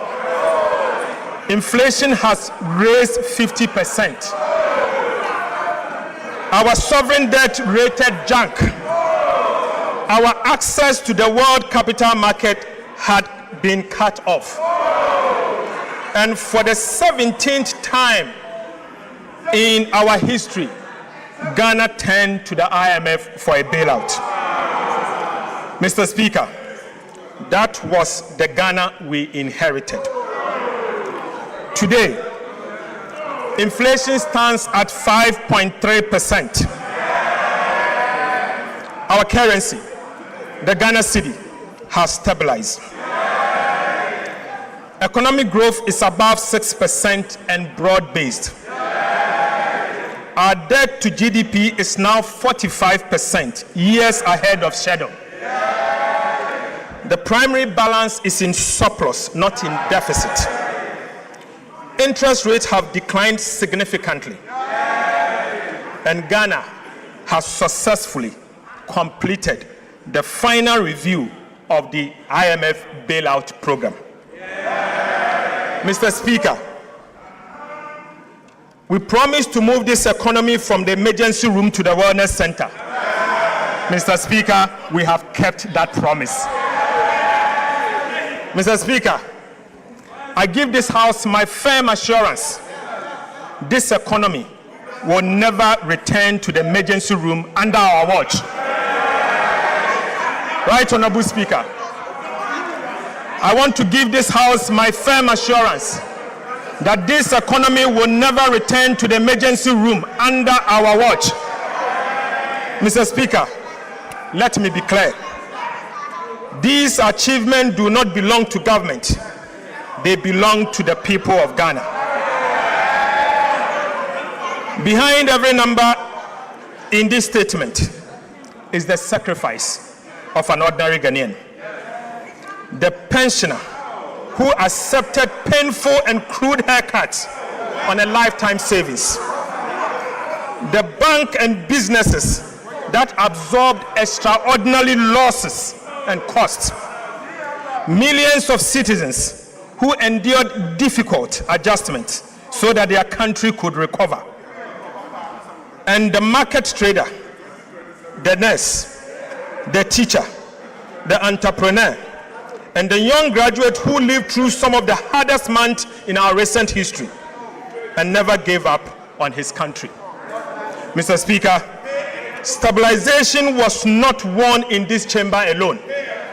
It was won in homes, on farms, in workshops, in marketplaces, and through the patience and resilience of the Ghanaian people. This administration will never take that sacrifice for granted. Mr. Speaker, we know that inflation alone does not refill an empty pot.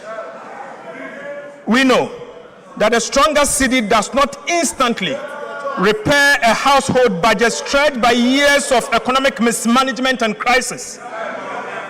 And we also know that there is still a distance between recovery and a relief at the kitchen table. But we also know this, Mr. Speaker, your sacrifice was not in vain. It secures something priceless, a firm foundation for our dear country. And on that foundation, we will build the Ghana we want. Mr. Speaker, to every Ghanaian who endured, to the market woman in Kejitia, the farmer in Busunu, the teacher in Wa, the entrepreneur in Sekendi Takrade, and every young person still searching for the opportunity they deserve, I say, on behalf of His Excellency President Mahama, thank you. Your sacrifice is the reason Ghana is standing today. Your future is the reason we refuse to stop here. Mr. Speaker, let me now speak the hard truth that discipline demands. Right Honorable Speaker, stability is not a trophy to be worn once and displayed forever. It is a garden. It must be tended every single day or we lose it. Ghana has traveled this road before. We have stabilized, celebrated, relaxed, and unfortunately relapsed. 17 times we turned to the IMF for a bailout. We are determined that the 17th time shall be the last. But that determination cannot rest on the shoulders of the government alone. This is my call to every Ghanaian. The gains we have secured are national gains. They demand a national commitment to protect them. Mr. Speaker, it means paying your taxes so that our schools, hospitals, roads are financed increasingly from our own resources, rather than by unsustainable borrowings. It means demanding value for money for every cedi of public expenditure and refusing to look away when public resources are wasted. Mr. Speaker, it means holding this government and every government that follows to the fiscal rules we have written into law. Mr. Speaker, fiscal discipline can no longer be a policy of a minister. It must become the culture of our country. Mr. Speaker, stabilization can never be the destination. Stabilization was never the destination. It was only the price of entry. Ghana has paid that price. What comes next is the work that changes life at scale, the work of transformation. Through the new economy that His Excellency President Mahama will unveil, we will build an economy that does not merely withstand shocks, but create jobs, generate wealth, and grow on the strength of what Ghana produces. Mr. Speaker, the true measure of a finance minister is not how much he spends, but how faithful he protects the resources entrusted to him. Right, Honorable Speaker, the true measure of a finance minister is not how much he spends, but how faithful he protects the resources entrusted to him. The money we manage does not belong to those entrusted to manage it. It belongs to the people of Ghana. Mr. Speaker, it belongs to you and belongs to all of us. Every cedi collected in taxes, every cedi borrowed, and every cedi spent carries with it a sacred obligation to use it wisely, honestly, and always in the national interest. My assurance to this House and to every Ghanaian is simple. Your money is safe. Your money is safe. Under the leadership of President Mahama, your economy is in safe hands. And as long as I have the honor to serve as Minister for Finance, it will remain so. Mr. Speaker, I pledge to level with you always, I will tell you the truth about the state of the public finances, whether the news is welcoming or difficult. We will never conceal our challenges or exaggerate our successes. Trust is about the truth, and truth must remain the foundation of sound economic management. Our responsibility now is not merely to celebrate these gains, but to preserve them for future generations. Economic stability is not an event. It is a duty renewed every day through prudent stewardship, fiscal discipline, and unwavering accountability. Mr. Speaker, Ghana is not going back. Under the leadership of His Excellency President Mahama and with the determination of the Ghanaian people, Ghana is moving forward steadily, honestly, and together. Mr. Speaker, with these remarks, I respectfully submit the 2026 mid-year fiscal policy review of the budget statement and economic policy of government to this House for consideration. God bless our homeland Ghana and make our nation great and strong. Mr. Speaker, I thank you.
Original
years. For 50 years.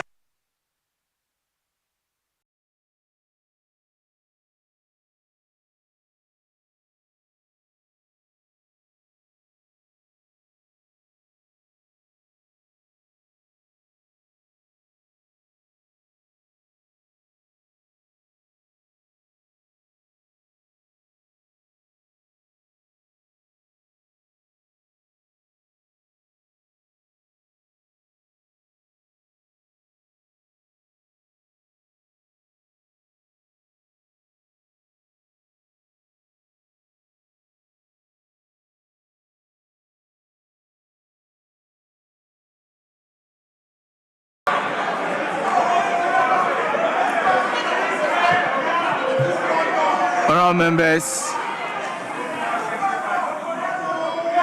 I think we can continue. Honourable members,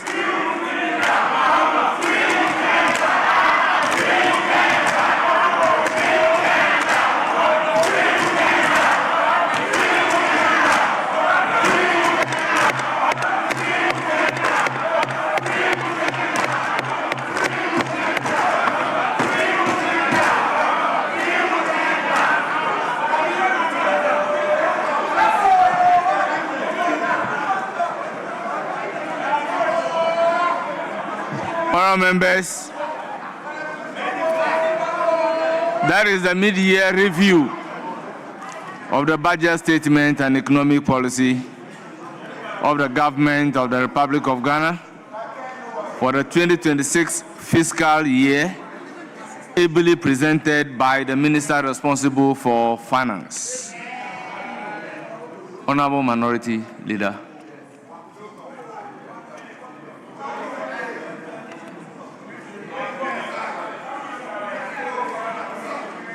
Mr. Speaker. Honourable members will listen to each other in silence.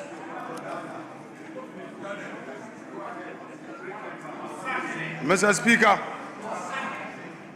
the Finance Minister has just told this House that the true character of a Finance Minister is not determined by how much he spends. Such a statement must cause palpitation among ministers of state. Mr. Speaker, basically, what he is telling all ministers that he is not going to spend, he is not going to release funds to you. Mr. Speaker, already you are suffering and you've been redundant in your various ministries. His deputy minister told the nation that 1.6 billion was released to the Agric minister. Today, he says only 1.1 billion. You see, the true measure of a finance minister is not how much he spends. Mr. Speaker, throughout his review, there was no policy announcement for the cocoa sector. The 4 million farmers, the 4 million cocoa farmers are suffering. This finance minister, since he took over as a supervising minister responsible for cocoa, we have seen suffering and wailing, and he comes here to lament. Mr. Speaker, he talks about determining the true cost of economic policy, the true cost. He's talking about having met some debt. What he has forgotten, that he refused good counsel from the minority. When Gold Board and Bank of Ghana charges on the gold for reserve policy was at 15%, we cautioned. He didn't listen. Later, IMF forced them to reduce it to 9%. 3 days ago, the governor announced that he was no more going to participate in this gold for reserve. It's too late in the day. You've already incurred losses of 9.6 billion. That is what the IMF told you. And you come here, you're saying prudent management of the economy. Really? Mr. Speaker, this review is full of English with empty payment. The payment, he said, is done. He said they've done some payment. Why didn't he give us details? You paid your party members. You paid your party members. The monies have gone to your party members. And Mr. Speaker, the Nkukon Kitinkiti project has now become protein. Honourable members, I insist we listen to each other in silence. The Nkukon Kitinkiti has become protein for your party executives. They are all cooking Akukon Kwai. It is now Akukon Kwai. Mr. Speaker, I want the finance minister to walk the talk.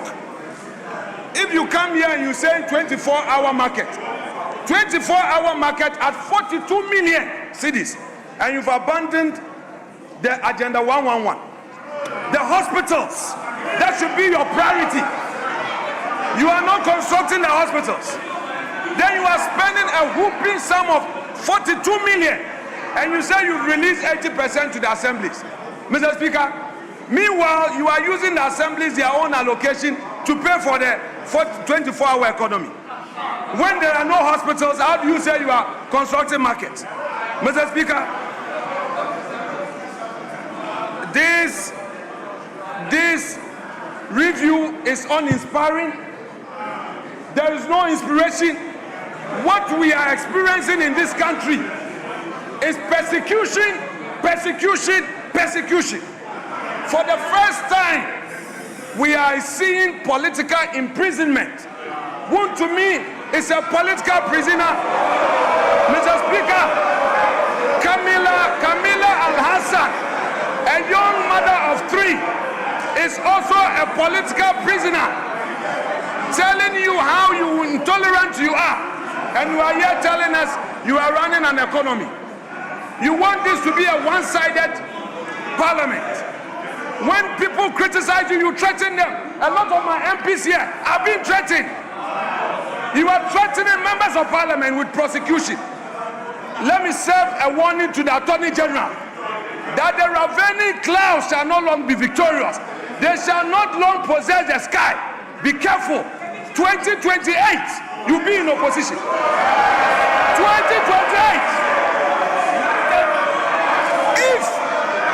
If you are not careful, Mr. Speaker, if you don't stop now, you will go and meet Wontumi there, and Wontumi will be out, and you will go in. So I'm advising you, let us all be measured. We welcome the reforms by the finance minister, and for the first time, he did something patriotic by acknowledging the digitalization reforms we introduced in government payments. Today he has acknowledged it. Mr. Speaker, we commend you for acknowledging MPP. We commend you, but you can do better. Tell your government to free all political prisoners. Dr. Atu-Forson, tell your government to free all political prisoners. Wontumi deserve justice. Camilla Al-Hassan deserve justice. The MPs behind me that you have lined them up for persecution, listen, you can decide to imprison every MP. It will not shut us down. We will criticize you. We will hold your feet to account, and we'll make sure you account for every city you spend. But you know what? The good news is that you are on your way to opposition. You are on your way to opposition. So you should begin thinking. You should begin thinking deep, because the Insawam cells, Insawam prison will not be locked up. It will open widely for you. It will swallow many of you. From what we are seeing in public procurement, your situation will be worse. So be careful, those of you who are comfortable. And finally, you claim you want a third term. Third term? Third term. You are not performing. You say third term. Atu-Forson, you are here presenting a budget, and beneath it is a third-term agenda where you are going to spend money for people to be calling for third term. We are watching you with eagle eyes. Third term, focus on 24-hour economy. You promise 1 job, 3 shifts. You promise industrialization. Ghanaian businesses have lost confidence in you. You canceled the 1D, 1F, which was creating opportunity for the private sector. In its place, no policy alternative. Electricity tariffs have gone up over almost 30%. Then you get up, you say you are promoting 24-hour economy. You have sacked public sector workers. Many of the Ghanaian youth lost their jobs. You sacked them. Today you are here. Instead of promising to restore them into their rightful places in the job market, you are not doing so. Then you come, you say we should praise you. Who is going to praise you? If you don't pay and you are holding the money and then you are there tightening belt and only paying your party members, then we should praise you. We are not interested in the books. We are interested in the economy in our pockets. People are suffering, Mr. Speaker. People need jobs. Your youth, even your MPs, they are praising you here. A lot of them are hungry. Your backbenchers, they can't go back home. Your backbenchers. And you hear, you say we should praise you. We will not praise you. It is the same old story. Asem Dadana, Mrs. Sai, Mrs. Sai, Mrs. Sai, again, Asem Dadana, Mr. Speaker, arrest my case.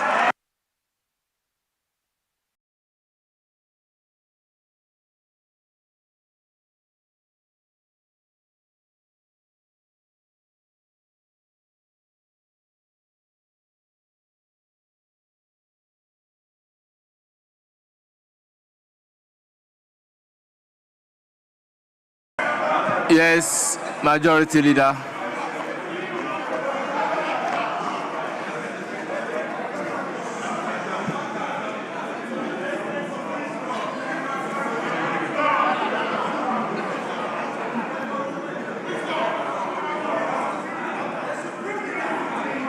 Mr. Speaker.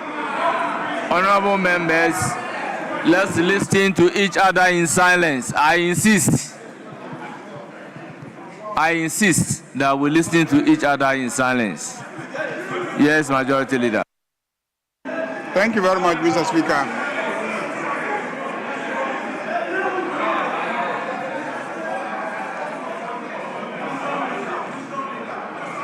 Mr. Speaker,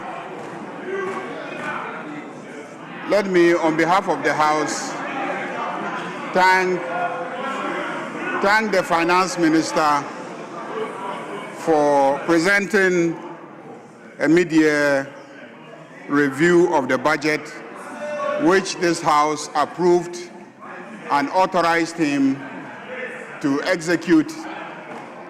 And Mr. Speaker, I must say that the Finance Minister has given a very good account of himself. Mr. Speaker, just to correct the records, there is no inconsistency between what the Finance Minister said and what his deputy mentioned some time ago. His deputy mentioned that he had given a release of 1.1 billion, 1.6 billion. Today, the Finance Minister reported that he has given 1.1 billion to the Ministry of Agriculture and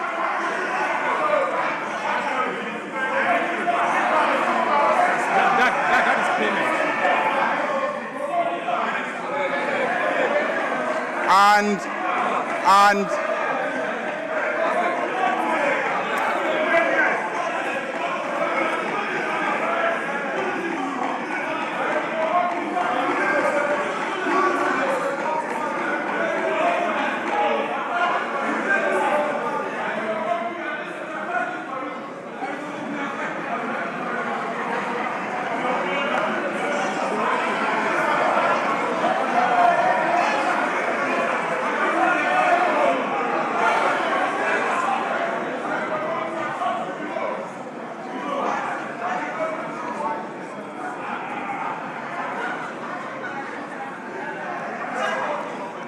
And he also paid 551 million for Farmer Services Center.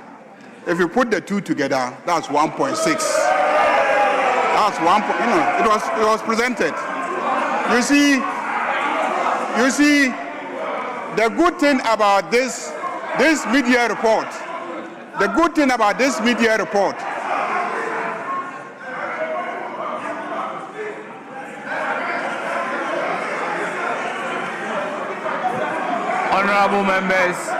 Honorable members, for once, let's listen to each other in silence.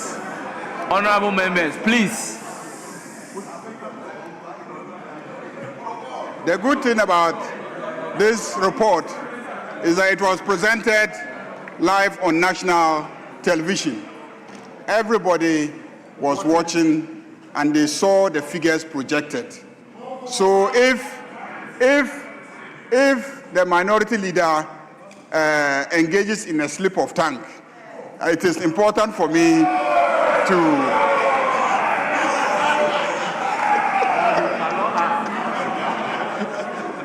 I just thought I should correct that.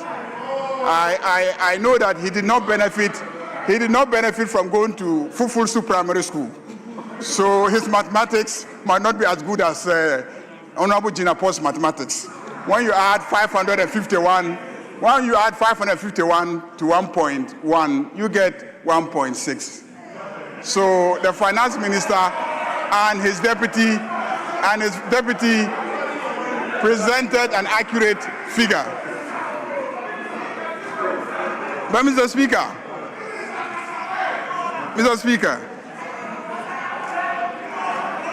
we were in this country, in this parliament, and there was a finance minister who told us that he could not run this economy without taxing our Momo transfers. That he could not run this economy without taxing our Momo transfers. A finance minister who could not run the economy without going for debts. Today, we have a finance minister who has abolished all those taxes, and yet he is successfully managing our economy. We have a finance minister who is not borrowing recklessly, but is successfully managing our economy. That is why I said that this finance minister has clearly given a good account of himself. Mr. Speaker, Ghanaians are struggling, working day and night to pay the debts, to fix the economy. Like the minister has indicated, ordinary Ghanaians are making sacrifices. Where is the man who put us in the debt? Where is Ken Ofori-Atta? After borrowing recklessly, creating the debts, he has gone and he is hiding in the United States of America. We must bring Ken Ofori-Atta back. Ken Ofori-Atta should be brought back to come and account to the good people of Ghana why he so grossly mismanaged our finances and left ordinary Ghanaians to struggle and fix the economy whilst he enjoys in the United States of America. And this is a man who was presented by the NPP as a finance minister. And the same people are telling Ghanaians that they should be brought back to power. So that you do what with power? You will bring Ken Ofori-Atta back and he will come and be building cathedrals. Mr. Speaker, this media report clearly indicates that the cathedral project is not ongoing. Mr. Speaker, what is ongoing is the construction of new schools. What is ongoing is the improvement of existing schools. What is ongoing is the improvement of the quality of schools. This media report shows that what is ongoing is the construction of roads, the construction of bridges never seen in the history of Ghana before. Mr. Speaker, this finance minister has indeed given a good account of himself. And that is why this House must commend him highly. Mr. Speaker,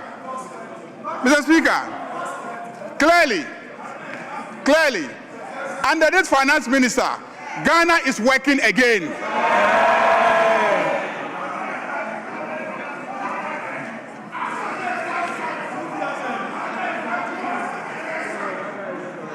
Mr. Speaker,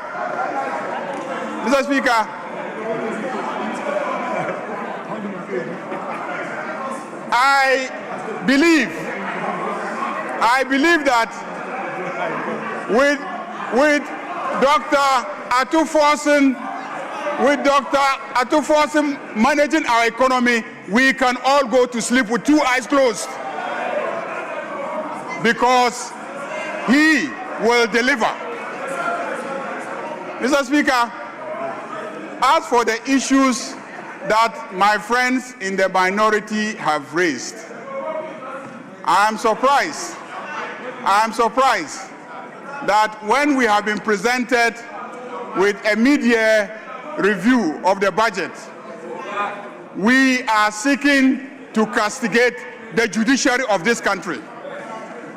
You are castigating the judiciary because it is not the Attorney General who convicted Wontumi. It is not Atuforsen who convicted Wontumi. It is a judge who convicted Wontumi. So the place to go to is the court, where he has been convicted. Go and fight your case in the court.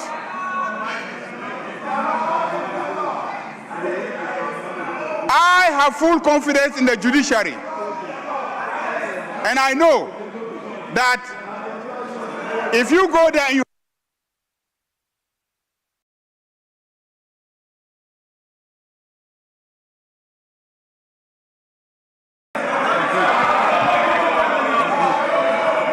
Mr. Speaker, this is not a forum to discuss Wontumi.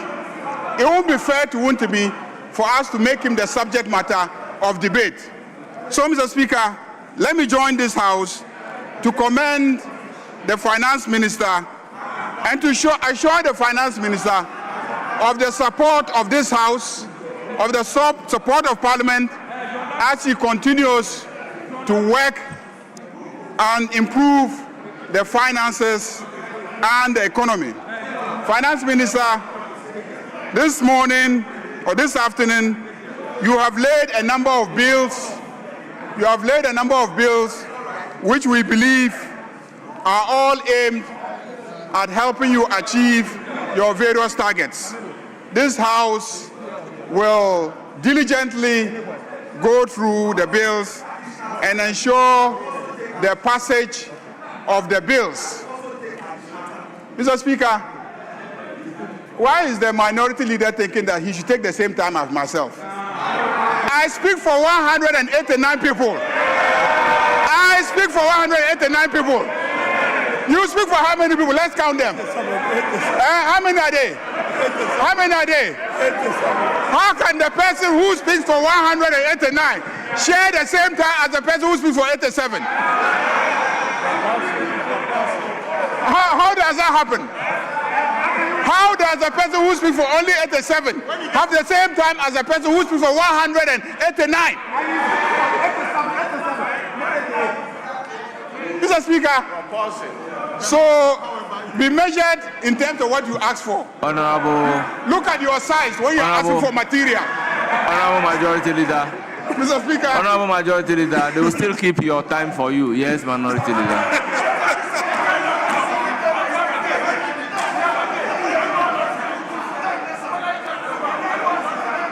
Yes, Minority Leader.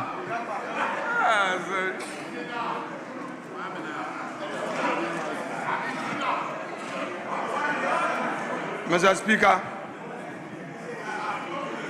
there was a clear understanding of 10 minutes each. I complied with it. The clerk communicated.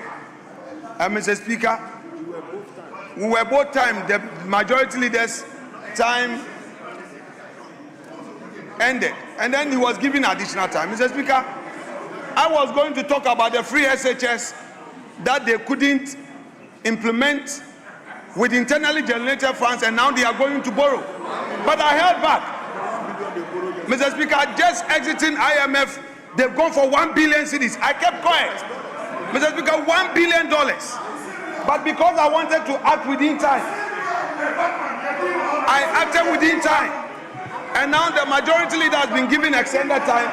And all he says is that he needs 189, which will soon dissipate. Mr. Speaker, I think the right time for debate will come.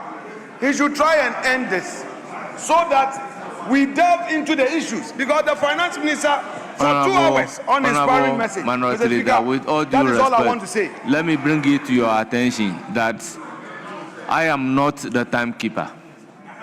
They are keeping the time up there, which would automatically cut at 10 minutes.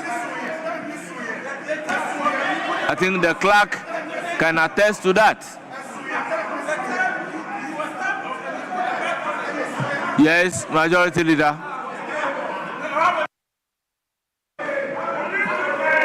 Mr. Speaker,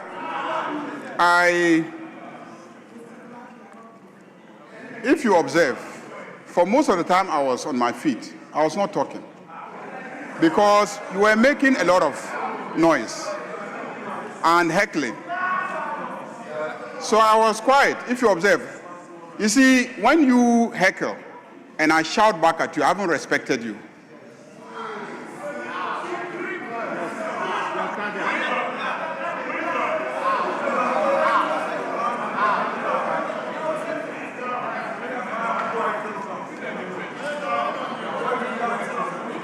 The reason is that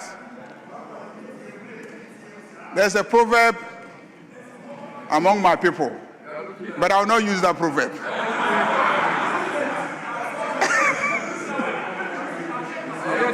So please, when you are talking, I keep quiet because I respect you.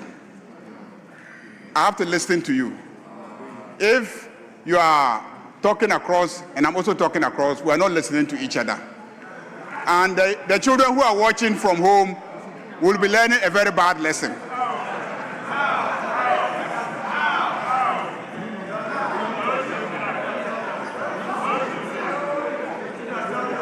That's why anytime you start, I keep quiet. That was what ate into my time. If not, strictly speaking, I did not even speak for up to 5 minutes. Strictly speaking. And I have a strategy where when a finance minister comes and delivers a very, very sweet message, I don't want to dilute it. I don't want to dilute it. I know the strategy of my friend opposite is to take attention away from this beautiful message to Chairman Wontumi. That's the strategy. If I follow him along that line, I would have assisted him to achieve his objective. So I will not discuss those matters. So let us leave it here. We'll have the time to comment on the statement, in fact about 2 or 3 days to comment on the statement. At the level of leadership, we'll discuss the time allotment. The proposal is that we start the commentary tomorrow. Will we be sufficiently prepared to start tomorrow? Yeah. It's obvious that you are not ready now. Because when you were given the opportunity, you were talking about Wontumi.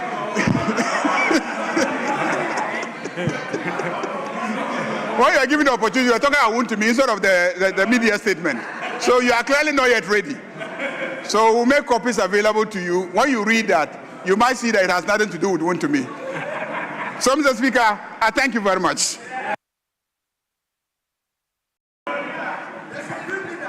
Honourable members, we defer further comment on the statement.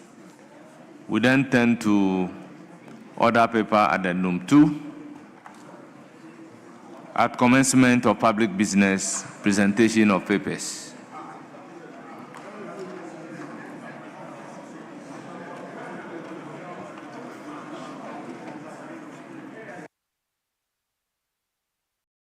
Yes. Yes, we are now coming to do presentation of those papers. Yes, Manuel. Speaker, Mr. Speaker, with respect, just for your guidance, the statement that the finance minister... Yes, the statement has been duly laid. Yeah, no, Mr. Speaker, where he first laid it, Mr. Speaker, there is a particular spot where such important public documents are laid. Mr. Speaker, I am interested in when it was laid. Where it has shifted to, I'm not interested. Mr. Speaker, it is curious to find that the government MPs are going out now, and they are not even in white, because they find the statement uninspiring. The last time they came in white, and now all of them are running away. You see, Mr. Speaker, all of them are going out. I said it. All of them are leaving. They are not even well attired in their usual white, because there's no inspiration. If you see the mixture of dresses, multicolored dresses, there is no white, no inspiration. They are all leaving. The budget is empty. They are all leaving, Mr. Speaker. With all due respect, the table is the table of the House, and it's very long. The clerk is in charge.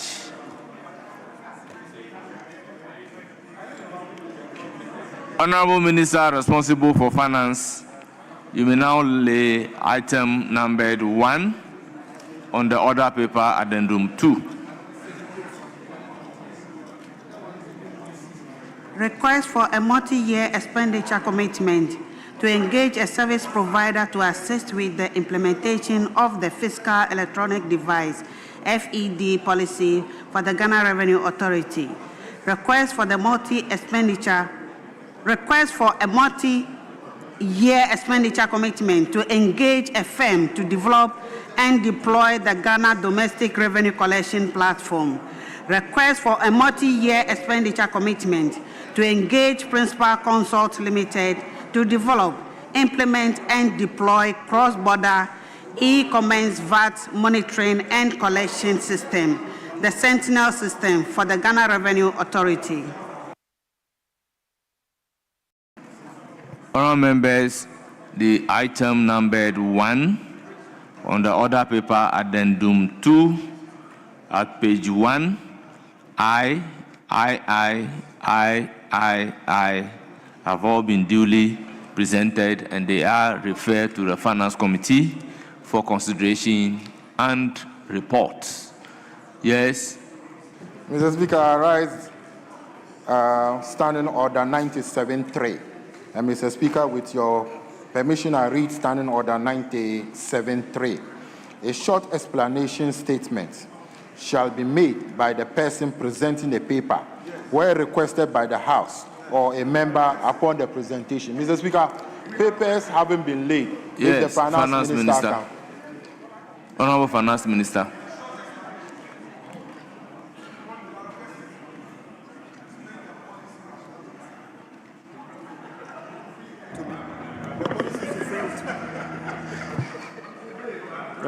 Right, Honourable Speaker. The rationale were presented as part of the media review, and I just completed the presentation to the House in detail. Each one of them, I spent over 10 minutes to explain each of them in the media review. So, Speaker, under the Fiscal Electronic Devices, I made a statement on it. Under the Sentinel, being the cross-border, I made a statement on it. Each one of them, Mr. Speaker, I provided detail to the House. Thank you, Mr. Speaker. Yes, Honourable Habib.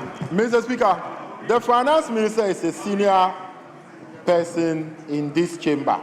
At the time you were reading the statement, you were not laying any paper. So any explanation... It's not part of the on the statement that you read was not part of the procedure of this. Now you are laying a paper, and it is within our standing orders in 97.3. You were reading the statement under 91. So you should do the needful, but you cannot refer us to the statement that you have made. In fact, we were not listening because it was boring. Honorable Deputy Whip, by what standard are you measuring the explanation given by the Finance Minister? Mr. Speaker, he didn't explain. The rule says Mr. Speaker, he didn't explain. He only said explanation. The rules says you give a short explanation, and that is the short explanation. So the requirement of the rules have been met. Mr. Speaker, with respect, he didn't explain. He only said in his statement. He explained it in his statement. Yes. And in his statement, he was not laying any paper. He's laying the paper now, so he should give the explanation. But that is the explanation he has given, making reference to his presentation. Yes, Majority Leader. Mr. Speaker, the same order 97.3 says a short explanatory statement may be made by the person presenting a paper where requested by the House or a member upon the presentation. 2 earlier on says, if so desired by the person presenting a paper, a short explanatory statement may be made by the person upon the presentation of the paper. This person has already made a statement. He made a statement, and then immediately he finished making the statement, has laid papers pursuant to the statement that he has made. So I don't think that there is much to delay us in this.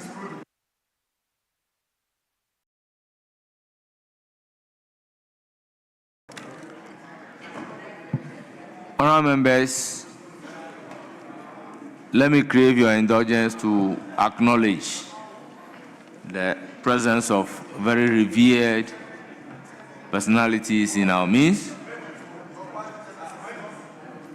Honourable members, we have Mr. Anthony Kwesi Sapon, Commissioner General, Ghana Revenue Authority.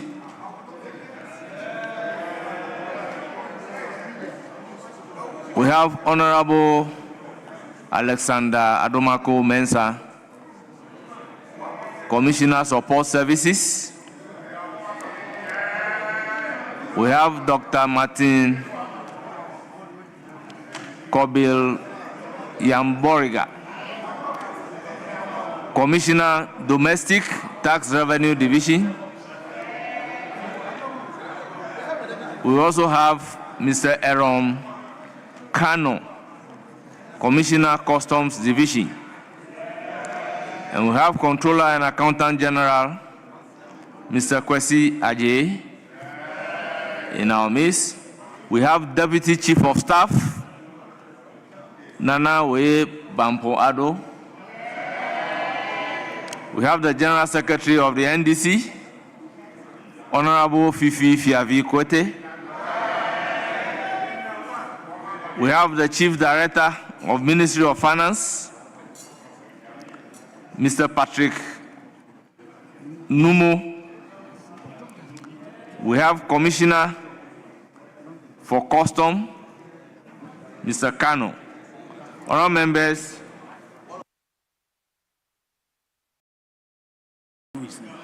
we have the Governor of the Bank of Ghana, Dr. Johnson Esiama. On your behalf, the Deputy Governor is also here. On your behalf, I welcome all of them to Parliament of Ghana and urge them to have a fruitful visit. Once again, you are welcome. Yes, Minority Leader. Mr. Speaker, I'm concerned about what you just said, that these appointees who accompanied the finance minister into this chamber are our guests.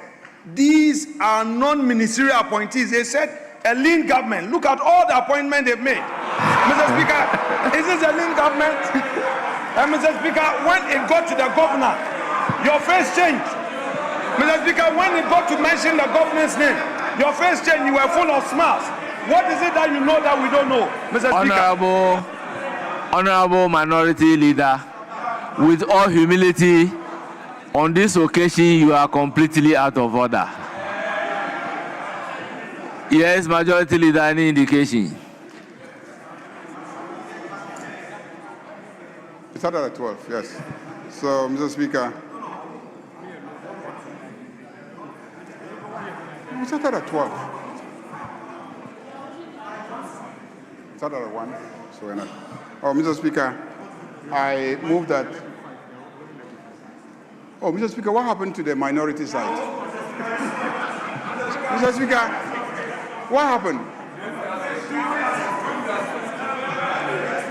Are you dazed? They are dazed by the statement. They are dazed by the statement. This message is so sweet. They are beginning to imagine how many more years they are going to stay in opposition. And how many more of their numbers will come to NDC in the next election if we continue to do these good things.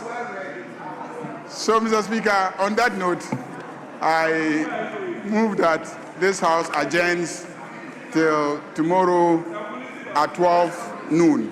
Thank you, Mr. Speaker. Yes, Minority Leader. Mr. Speaker, ordinarily, I have a duty to second a motion for adjournment, especially so when it's coming from the Majority Leader. But, Mr. Speaker, what's the time? It's 5:30 p.m. It is time to consider the motion on restoring the thousands who have been dismissed. Mr. Speaker, I will pray this House to continue debate on the motion, a motion that seeks to restore jobs.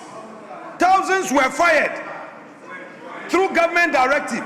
Mr. Speaker, the motion has been on the order paper for far too long, and the Majority Leader says we should adjourn. Mr. Speaker, he is a leader of government business. There are many youths who were denied opportunity to work. Some had worked since 2017, 2018, all the way to 2024. They've all been sacked to go and sit at home. Their families, these were breadwinners. And today it is clear that the minority is not being given the opportunity to conclude on this motion for this House to go into this matter. Mr. Speaker, it's unfortunate. Those people are still suffering and are unemployed. They are home. So, Mr. Speaker, Honorable Minority Leader, if the Majority will you Leader want wants to us move to the adjourn, motion and let me dismiss Mr. it? Speaker, if the Majority Leader wants us to leave here, Mr. Speaker, as for me, ordinarily, I will not support him. But, Mr. Speaker, I will reluctantly second it. Honourable members, motion move. Yes. Mr. Speaker, Honourable members. Mr. Speaker, it is obvious that he wasn't ready to move the motion on behalf of the dismissed people. Honourable members, motion moved and seconded.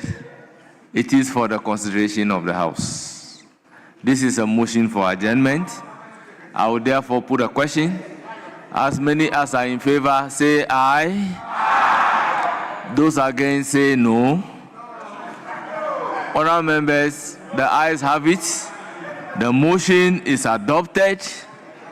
Accordingly, the House is adjourned till Friday, 24th July, 2026 at 12 noon.